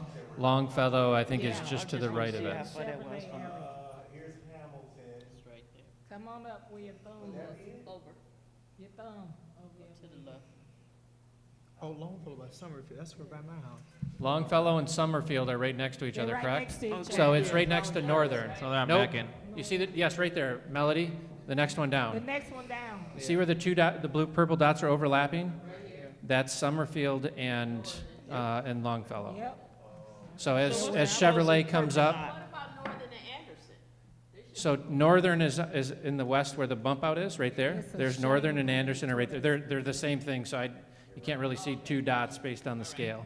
So we Yeah. just don't have a closer purple dot where Nethercutt is areas at, that's Well, what. Test. So- Buildings not operating is the purple dot. Yeah, that's what right? I'm looking at, yeah. So, yeah, you Okay, have them. those are vacant. You have them, they're just not. Yeah, because you have McKinley right at the very bottom, The border. Central location, Yep, okay. right down there. I don't recall the next one. I do have maps that show, Well, the thought is to try to centrally locate. Right. If you're going to, if say for instance, you say Holmes, you're not gonna be you're not gonna be our middle school. I'm not saying you're gonna do that. I'm just Mhm, yeah, saying we just- If that's not gonna be it, I guess the idea would be to centrally locate. 'Cause Right. We can't open up all these buildings. Right. So to centrally locate. Dort, I think Dort would be great. Where's that? Where's that at? Dorf School. Fifth over Avenue on area. Hamilton. No, wait, That's yeah, Dort. by Hamilton, yeah. Yeah, it's on Hamilton. Right here. That's where I went to school. It'll have to be right here. Yep, that'd be a central Because location. the church is closed next to it. 'Cause you can No, always expand. Christ Fellowship still. Dort has, Right across that on the corner, that one is closed. Oh, the church on Saginaw Street, they didn't have music. Oh, yeah, They're right next to it. Dort is it Dort School that literally has the parks on both sides of it? Yep. Yeah, Lear built one. Parks, and then the Oh, church okay, is right yeah. across the street, if I remember correctly. And somebody church bought burned that down. church. Yeah, somebody bought That it. big That one on the church corner of burned Saginaw and Hamilton is ago? A burnt young lady down. with mental illness set it on fire not too long ago. Oh, wow. I Yeah. was gonna say, I think we just delivered a few years ago, I think 2019 had delivered some pallets, and they did food distribution and everything, I think, out of that Yeah, church. well. it's- I have a quick question. Can I ask one question? Joseph? I think, Like you were talking about earlier, somebody mentioned international. I did. She did, Joyce did. When you think about the buildings, I mean, we don't have a lot going on the north side. But if you Right. wanted to do like a campus like that, Right. it's possible where Brownell and Holmes is. if you wanted to do a campus like that, where you say, okay, this campus is gonna be, we gonna have kids here from The showcase. pre-K, early childhood, all the way to 12th grade. You Right. could probably do the same thing with Northern, when you think about where Anderson, I mean, because there's a Right. lot of There's a lot of acreage. land, There's a yeah. lot of land, There's a there's, lot of with land both over there. schools that sit there. Somewhat centralized, certainly on the west side, anchored in the west side of it, but. Northern could be, It needs to stop tearing I got everything. one question. Were these made with GIS mapping? Is our mapping done? Because No, my next question is like, is it possible to layer some of these maps? So like, for example, you have this map with the existing schools and the vacant schools. Is it possible to put these dots on the map that shows some of the trends where students are going to school at in the same map, or is that too much going on in one map? No, I mean, we can. Does that make sense we what I'm can- trying to No, ask? we can, like, for instance, if you wanted to overlay like the heat map Yeah. with where all the buildings are, absolutely, we can show those. that'd be cool. Provide a Does that make map sense, of. you know, what I'm saying? Combine those two maps together so we can see where the people are and then where the buildings are? Yep, Mhm. yep. That's what I'm That's trying a to get at. good tool. That's gonna be a lot of dots, so you have to change it. Yeah, Yeah, we gotta this might change make them it. like No, stars. we'll change it to the Smiley school faces. logos. Yeah, That's what we'll you'll do. have the, We'll put the school logos on if there. you look back, I think we had like a different kind of dot type thing, That's so busy. we can No, we highlight can some of do those. it. We can, But cause we you, can put I, the basic ones. somebody made that comment the last time, Yeah. and so we can work that It, out. it may get a little congested to try to show, Yeah, if it's like too much- labeling where every one of them is and everything else, because we'll We can talk to figure some of that our out. staff to see if we You can know, clarify some of I that. think the point is Love for that us to though. reimagine, Yeah. you know, Yep. where we are right now, because Right. all of our buildings are so different, right? And the capacity is so different, we have to kind of reimagine. And many of our community members talked a lot about the north end They sure did. and us Yeah, not they- giving up on the north end. And so if you reimagine that Brownell and that Holmes, you could build that, you know, you could build that to be a kindergarten through 12. It's possible. I'm not saying to do it, I'm just saying it's possible It's to possible. reimagine that, we keep those babies that entire time. Right, when you talk about choice, what's to say that that's not a K-8 or a K-9? And then you go to a different, but then other areas have choice of, these are PK6 through, PK6. So, I mean, you're doing different within it now, and different areas could be done that way too.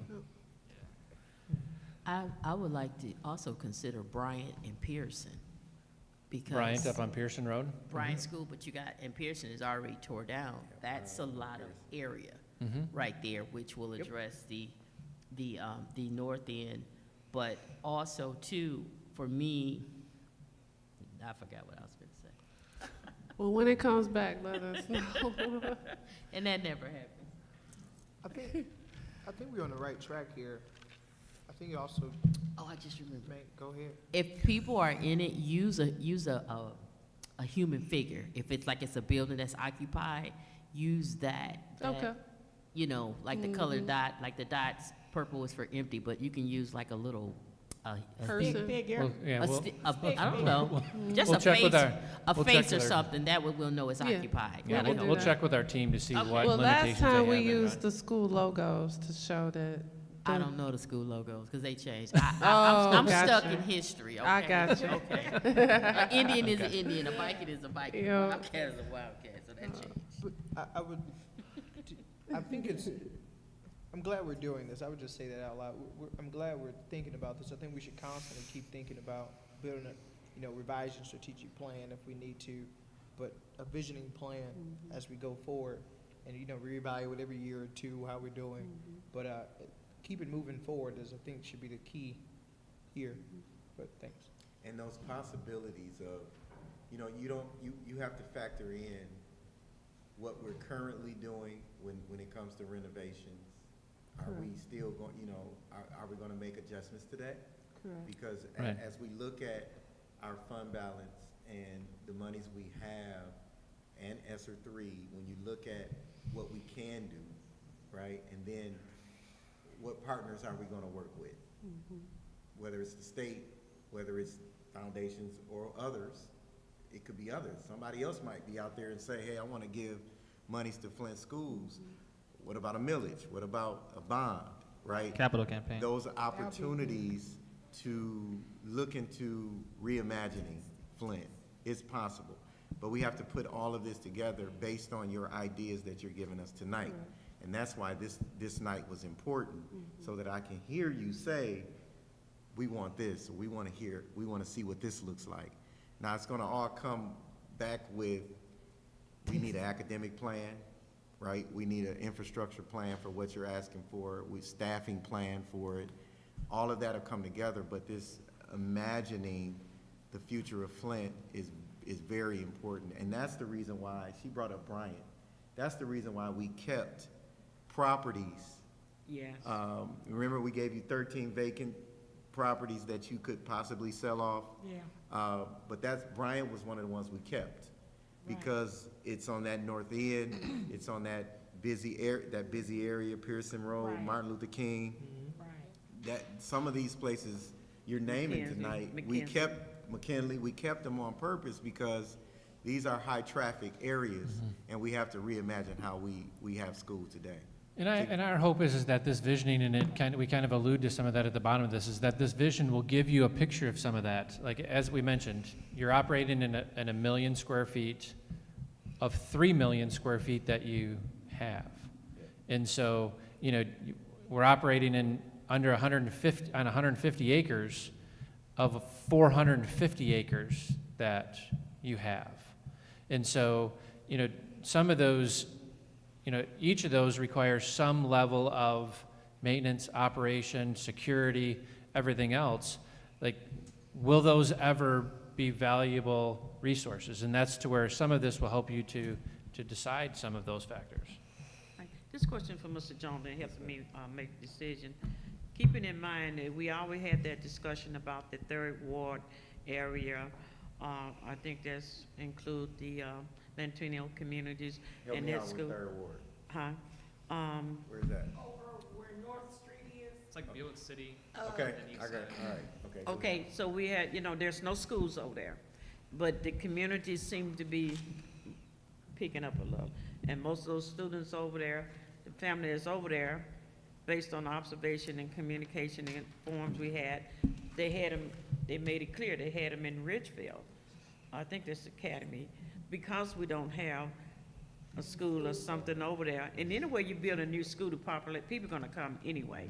So looking at, looking at that map, could we see where that location Can you look go like? back to the purple? Because I don't know exactly, So. Trustee Dillon was telling me where it's at. Closest.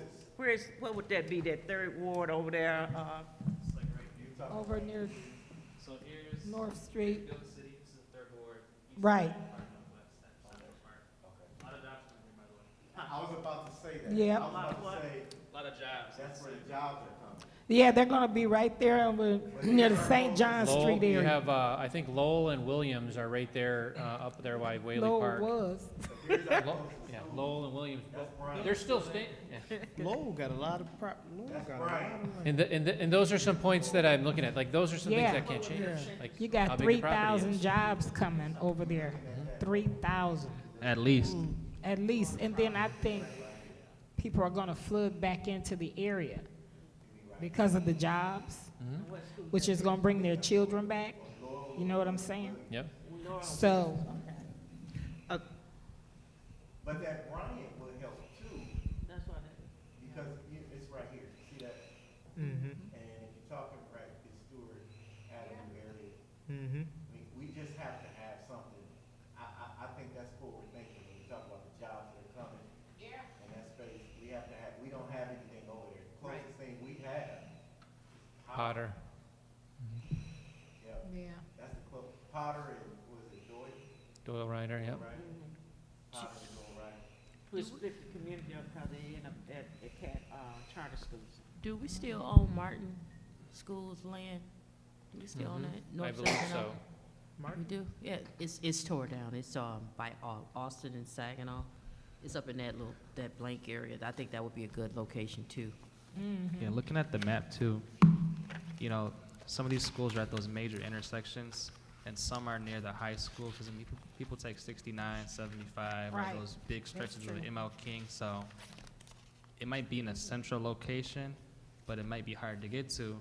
Or some schools like a Northern, which are kind of in a certain part, but they're easy to get to, so that was my And, consideration. and those are all factors. As we Right. look to try to narrow the inventory down, like, this doesn't make, it's just too small, doesn't have enough acreage, couldn't do that. Like, you can weed the list down relatively Right. quickly, and then once you get to some of those, you then start evaluating each of those, like, hey, the traffic patterns, good, bad, and different. Like, you can literally rate each of those. How's the condition, what's the condition of the neighborhood? What's the safety factor? I mean, you can literally rate each of these, and we can look at it like a rating scale of how you look at each of these different factors when you So- look at. Yep. So our summary of findings, the current enrollment is about 3,000 students. With our projections, we see a projected enrollment decrease of approximately 500 scholars.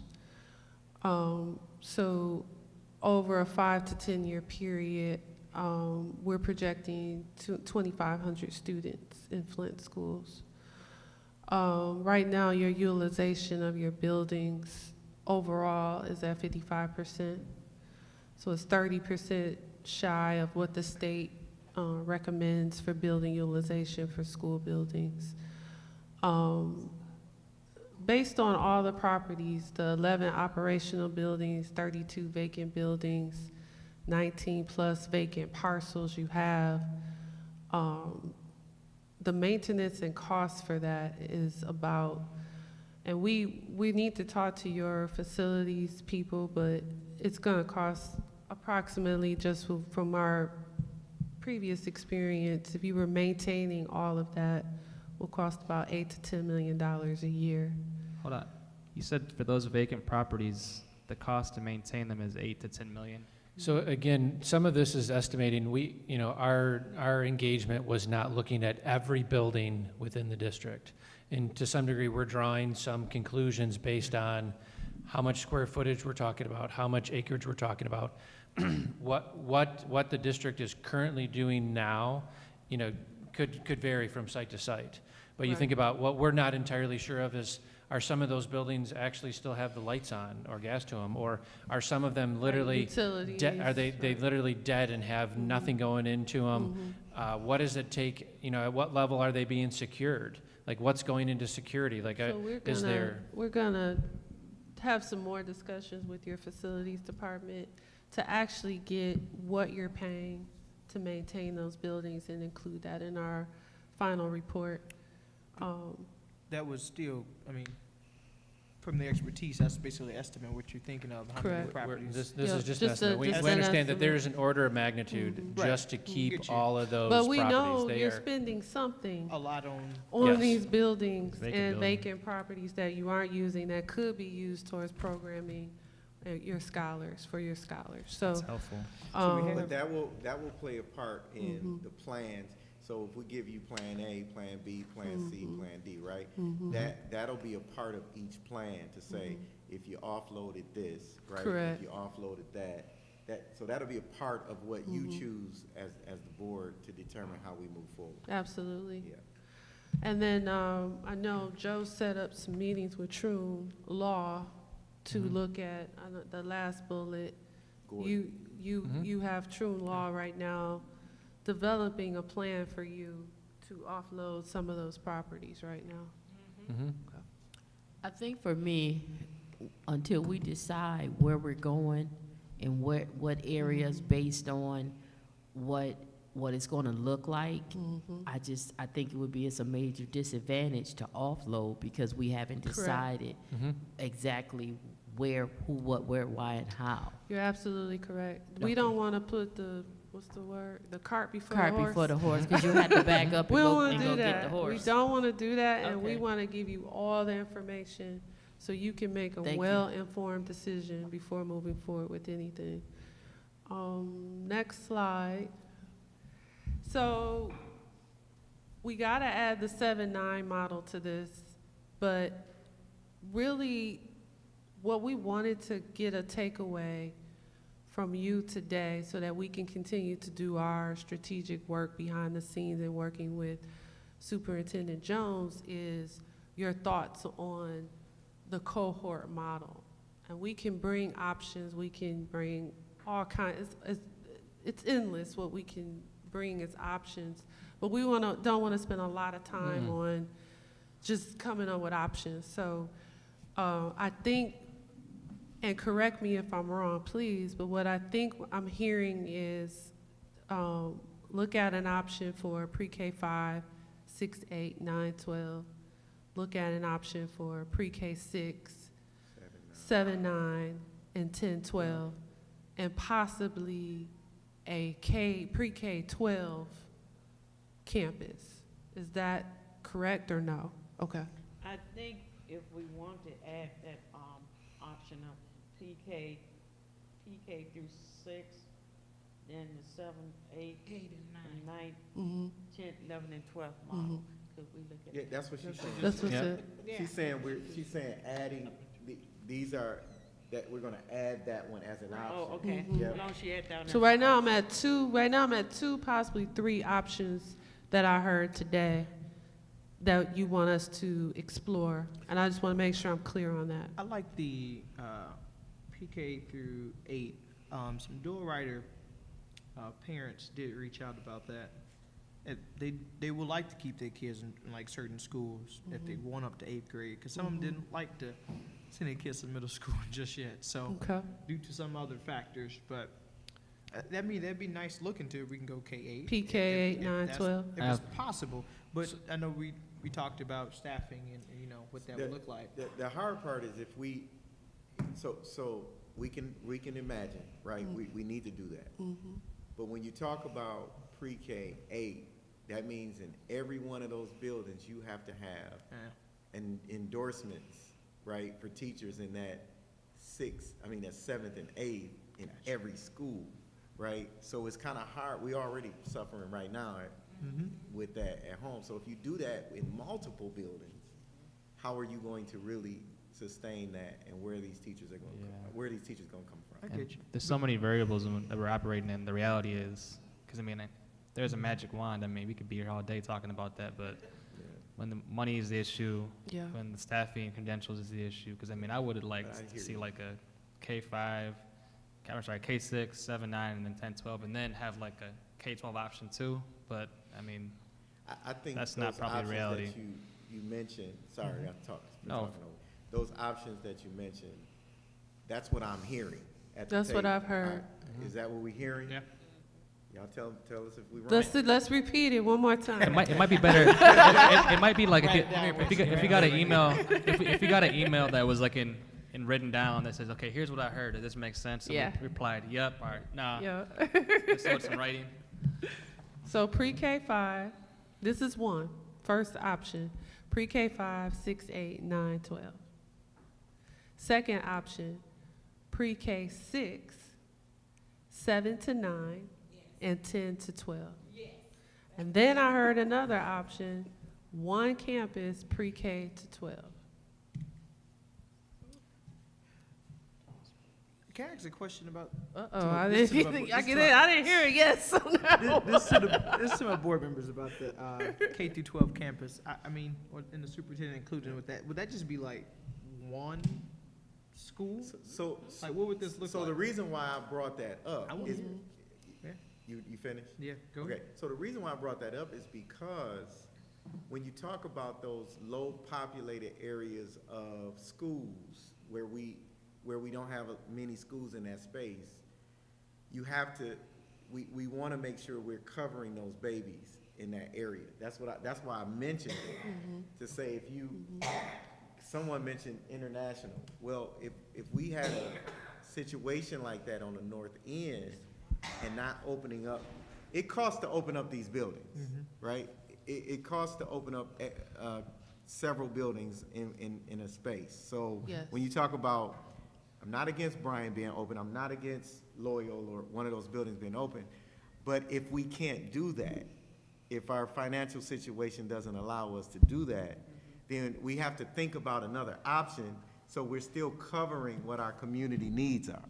That's the reason why I brought it up. Yeah. So, Okay. Mr. Jones, so you would think, let's say, to cover the north side area, right there, you can make that to the K-12 with the Brownell and the homes, like combining or doing It something. could be a campus. Think of it as a campus. So I'm like, building you one know, right it now could- in Southfield. They Okay. have a whole pre-K-12, they just passed their bond. They're gonna have a pre-K-12 campus.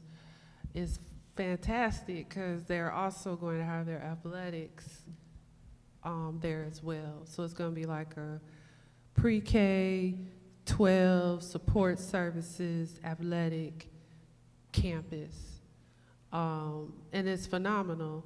And I haven't seen that before, but I thought it was a great option for them because they were trying to solve the same situation you're saying, where we got this one spot of Southfield that we need to service.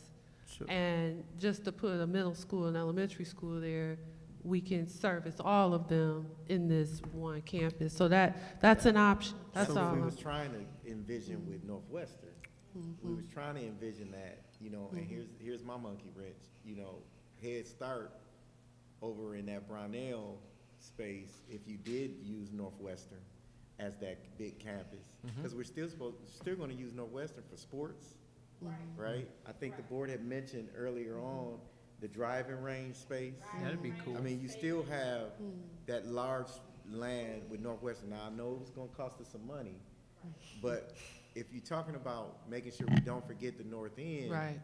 you have some position over there. We just have to figure out how we're gonna get it done. I'd like to add, I'm sorry, go ahead, Joyce. As I can recall, we had this conversation and that PK through 8, 9 through 12 model, that we was looking at McKinley because of the system with 21 acres of land, that we could have two separate buildings, because we're picking up all that traffic, from Burton, and it's a good central location. So if we could look at that model, then we did look at that model about Northwestern, which you're talking about. So are you looking for 2 or 3 different models, what it would look like if we were talking about taking down McKinley and making that, and then you can see closing those other schools that is really costing us. But like I said, money is everything. But looking at that, that's why we kept all this big property. Yes, and, Dr. Okay. Joyce, yes, and. I think we're going to have to really get to the meat of, here's what we can do, Okay, right? Because we can imagine, but that imagining is going to come in at a cost that we have to search out support for. what we can do, okay. Right, but also, I think we leave it open to spaces where we said, hey, we don't want to sell this off, because Right. we can possibly do something with this. Well, getting out of the black should be number one for us. Correct. Is trying to get out of the black. That's right. But then imagining some of those Correct. getting out of the Out of the red. out of the red. Red. No, we are, I'm sorry, take that away, scratch that from the red. But getting out of the red is Yeah. what we have to kind of, the right size mentality, right? Is right sizing mentality. Yeah, and you're So- getting there, and I think I'm feeling that now, because basically, when you boil it down, we're seeing that you only need half of the buildings you currently have operational to serve your scholars, support-wise, social emotional wise, athletic wise, programming wise. You only need half of the buildings. And what will help us to give you the information you need to make the decision is what are the cohorts. So I heard 3. Are those the options you want us to look at for the 5 to 7 buildings that we're going to recommend that you reduce your footprint to? I want to add something. When you say reduce, for me, I would just like that elementary school be on the north end, east, south, and west, because you Okay. talked about 4. Yep. And I think, one, that'll stop kids from getting up so early. Okay. And then the middle school and the high school be centrally located, Okay. so no matter wherever they are, they're coming to Awesome. one direction. Love So I that. think that should definitely be somewhere on the table. Yep. And I think that would help remove a lot of the barriers. And then also, again, that's that vision, seeing where you're going as a kid. I know from here, I'll go here, instead of not having any idea. So I just wanted to share that. That sounds equitable and just like stable for those families. Because I mean, I'll be honest with y'all, when I was hearing us putting one campus in a certain part of town, and I'm just being real, I'm like, I know for a fact that some of these families wouldn't send them kids to this part of town and vice versa. But that equidistant, and then having that central, middle, and high in a central location that's accessible, it makes a lot of sense to me. Do we agree, though, board, that we gotta get down to about 5 to 7 buildings? Yes. I agree. Yes. I think. In a I think phased It's approach. just how we do it. That's Yeah. what. That's all. Exactly. the How thing. you I think do we it. all How it's agree. implemented. How we do it. How you do phase it. that in the options that we presented later on to be like This phase? is what the options are going to Okay, give do we you, right? like phase that in, or is it like a one, like, are we, I guess, Oh, you- closing 1, 2 I hear what you're this saying. year? Or like, how do we phase that in, but also while we're doing phasing, we're also bringing a futuristic plan that we plan on doing with Yeah, this. and those are next steps. Again, we're at let's just figure out how to get to the right building footprint, building usage for the future of Flint. And so once we get there, we'll start the process of how do we do it? We're just trying to figure out what we're doing, and then we'll figure out how and when later. But right now, we just need to know what is the plan, and that's where we're gonna get to. And then we can help as the plan evolves and actually implement the plan. So are we good with those 3 cohort options? I am as well. I don't think we good with that K through 12, though. Oh, I don't think you Okay. got much response from that.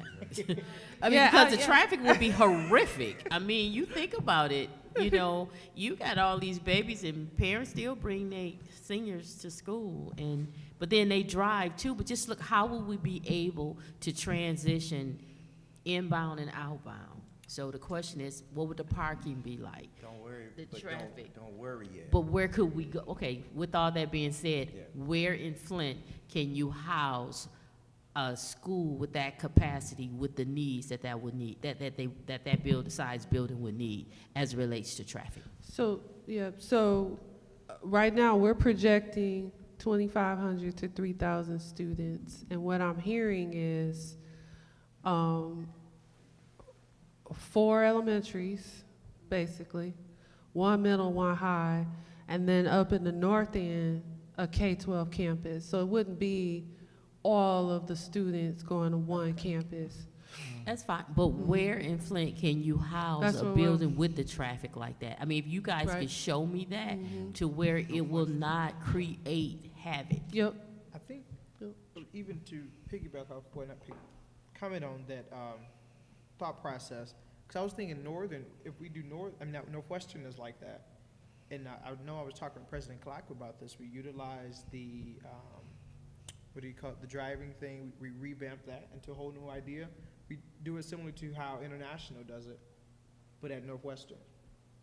I think we have a large enough lane over there. right? You would We have to, don't look at Northwestern the way it looks right now. Correct, I'm Right. not, Yeah. I'm talking Okay. about the traffic. And Trustee Rutherford, I would say, you know, I think we figured it all out. my I hear you. siblings, I got one there still. And I don't, Dr. Medina knows this because we talked together for a couple years. International, and don't let the recent news muddy what they've been doing there, but at one point they had about 1,300 students, and they figured out in an operational sense when it came to the dismissal, when it came to traffic. I've been there for 4th to 12th grade. I can't recall one accident or one major issue when it came to how we got everyone out of there. Things change, obviously, but if we had that K-12 option and then those 4 elementary schools plus that middle and high school in the center, I think, I'm not an engineer or an expert like these folks are, or a consultant, but I think having that option on the table would help us guide the decisions. Northwestern But has that's a great point, sir. That, I mean, Yeah, it is. Northwestern have more space than Yeah. International, right? Yeah. You're right. Right, so they have A lot more space. Building over there. International is packed. It's like We could putting them think- kids in Zimmerman. Stagger the times. we could think larger in that way Yeah. to stretch out, where do you, because that was a issue with, what was it, the central campus, if that's to be the So high school. tight. Would, how would the traffic go there? I know the neighborhood association called that out, like what would the traffic look like? Because when it was open, the Crayport Street area, they did not like it.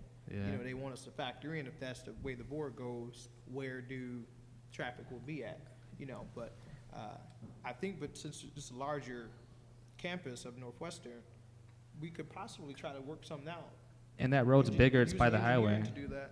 Yeah. Well, Carpenter Road's bigger too. but keep in mind, this is just That's way options. up there. This is just, Yeah. yeah, Okay. this is just an option Yeah. so that you can see it, because today, we're not approving anything. Right. This is just for us to be Just able thinking to, about yep, go back and do some Can we work do the K-12? to bring to you so you can see how that will shape out.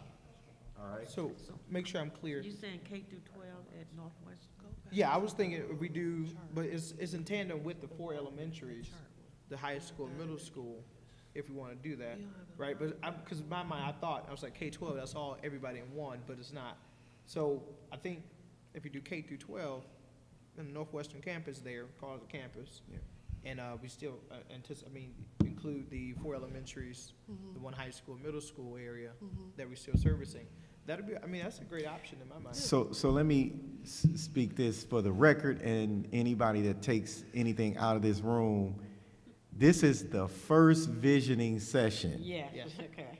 So we're putting things out here that we're thinking about as a district. We did not make law and just say we're closing these buildings. Right. And we've Right. got 4 buildings on each end of it. We didn't say that. We're in vision, we're doing vision work right now. So none of this is law, none of this is approved. This is vision work only. I just want to make that statement for the record. And also, Mr. Jones, I agree 100%, but I'll, make sure we're also clear, in our visioning stages, we'll have community input as we have Yes. options presented, making sure that, I think it'd be better for our board to be mobile in our meetings to allow more community input. I think that's where also having board meetings at different schools, we come in at, as we do an envisioning moment, okay, Potter area, what are you thinking? Do a ride, like that area, envisioning Brownell Homes, we can do an envisioning session there with that group, and also anticipating, looking at their new envisioning stages. So, make sure we have community input in that regard, but also we have the responsibility of making those final decisions. So, make sure we keep that community piece. Yeah, and so with the pre-K 6 cohort, you're looking at, I would say, 1,600 to 1,800 students. So, are we thinking 500 students, scholars per school? What are your thoughts on the capacity of these pre-K 6 cohorts, knowing that you have, let's just say, 1,800 students? Isn't it hard to say though, with our building capacities being so different? Well, I think that's part of it, is you think about, the lowest end, like, what's good and bad? Like, if we look at the extremes, if you look at Pierce to DTM, DTM has 450 kids in it. Like, if we're looking to try to get to 450 and get them all about that size, like, is that a good thing? Like, does that feel optimized? Like, what we keep hearing is that the schools are too small, like physically too small. But, if we were to combine them or had the size of a DTM, If we did that, that means we would have to open other buildings that are either or additions, closed or add additions to buildings. additions, Yeah. or some of those different things. Yeah, absolutely, we would have to do that. But that's our goal, is in order to reduce buildings, we have to look at how some of them get bigger, get relocated, whatever that size gets in order to accommodate Make sure we have room for those growth. numbers. It sounds like there's an awkward, let's say this happens, there's an awkward stage or awkward timeline where, like, we have these smaller schools while we either expand a current school or build a new one. While that's being built or expanded, these students are still in these several schools, and then once that's done, that's like the next phase. So it's kind of awkward, but And we can work through those, and you're living some of that right now with some of the shift with Doyle Ryder into Potter. You know, there's other districts that literally will use like swing school type things to where some of them have that on there, and then eventually the next phase it'll be used for this. But that allows this school to be done, renovated, and everything else, and you're closing it and get it all done rather than trying to do it while it's occupied. So there's different strategies that we can certainly get to And we down are the road. talking 5 to 10 years, so. Right. Right, Yes. yeah. Yeah. Okay. That's good. So we're thinking 400 to 500 per school? Okay. And then, we don't have the 7 to 9 on here. And I don't want to try to guess, but I'm Please thinking don't. it's going to be about, right, exactly. don't. I don't want to do that, so we'll find out what those ranges are for a 7 to 9 and a 10 to 12, and then come back with you with options for those as well. That'd be great. Okay. Thank you. Good. That's something different too that would probably attract families. That model that's hasn't unique. existed in this community for a long time, Mhm. suburban or urban. Yeah, redefine what middle school is. Anything else, Joe? Thanks for coming today. Thank you. All right, well, thank you, guys. This is what we need, and, I'm satisfied. Y'all okay, know I don't great. say I that. just I'm want to know. satisfied. Yeah, okay, good. Can I- All right. Can I say one thing Thank real you, quick to my guys. colleagues? I really enjoyed this workshop session because Oh, good, good. Thank you. So a 7 to 9 cohort over the next 5 years is actually going to be, let's say, 350 to Yak time. 450 as far as how many students there will be at that level. So essentially, that 7 to 9 level, if you look past the large line that's in the middle, essentially that is how and where that would. Yeah, I think we'll be more than that because of that. So when you look through your packet, you go back through some of this, just to understand, like if you look at a 7-9, like this is historical from this point forward, this is future. So if we look at our 5-year projection through this portion of it, really what we're looking at is, if you look at a 7-9 model, you're looking at a school that's going to need to occupy roughly 350 to, let's say, 450 students. So when you think about how, if we're talking a middle school, that should be in one building. Like, when you talk about the number of people that we're putting into it. Now, if you took and you did 7-9, and then you did 9-12, like you would then just take, like for instance, like you could just take these two numbers, 7-9 of the 410, and then the 9-12. So you're looking at, you know, a range of 500, 900. So when you start pushing both of those 7-9 to 9-12, like maybe that's a campus setting, and they could be separate buildings. It could be the same building, a building within a building. Like you're then building a secondary school for, you know, that range of 900 to 1,000 students. So you're basically saying we can be on the same property, but in 2 different buildings? Why not? Why not? I mean, think of the synergy that creates. Think of the, like Oh, yeah, the, Whittier. you know, you hear things about the transition. How do we soften the transition? How do they're on the same campus, they see them and everything else, but you're separated from them. But you start to get to, think of the shared resources, scheduling of ball fields, athletic fields, shared parking, you know, some of those type of things to where you can bring some of those together. Yes, traffic is certainly an aspect that, you know, we can work with our design partners to study some of those type of things. Like, does that make sense? Is that the right thing? Because the reality is the city's going to want to understand those traffic things, the impact that these facilities have on traffic, on utilities, on all that stuff. Those are all future things. But when we look at industry, like how many students, how many scholars do we want to be able to house in that? Like these are the numbers. These are what we're working with, and we can look at the different combinations of these cohorts. So when we come back together, we'll have all of that. Yeah, it'd be Wow. better. So when's the next session? We don't have that date yet. So I'm ready for the next. yeah, we'll kind of, they need some time to work. All right, and I'm going to turn this back over to Dr. Joyce at this time. All hands are set and free. Seeing no further business, I declare the board workshop session adjourned. 7:42. What time? 7:42. 7:42. 12 minutes past. Trustee, Trustee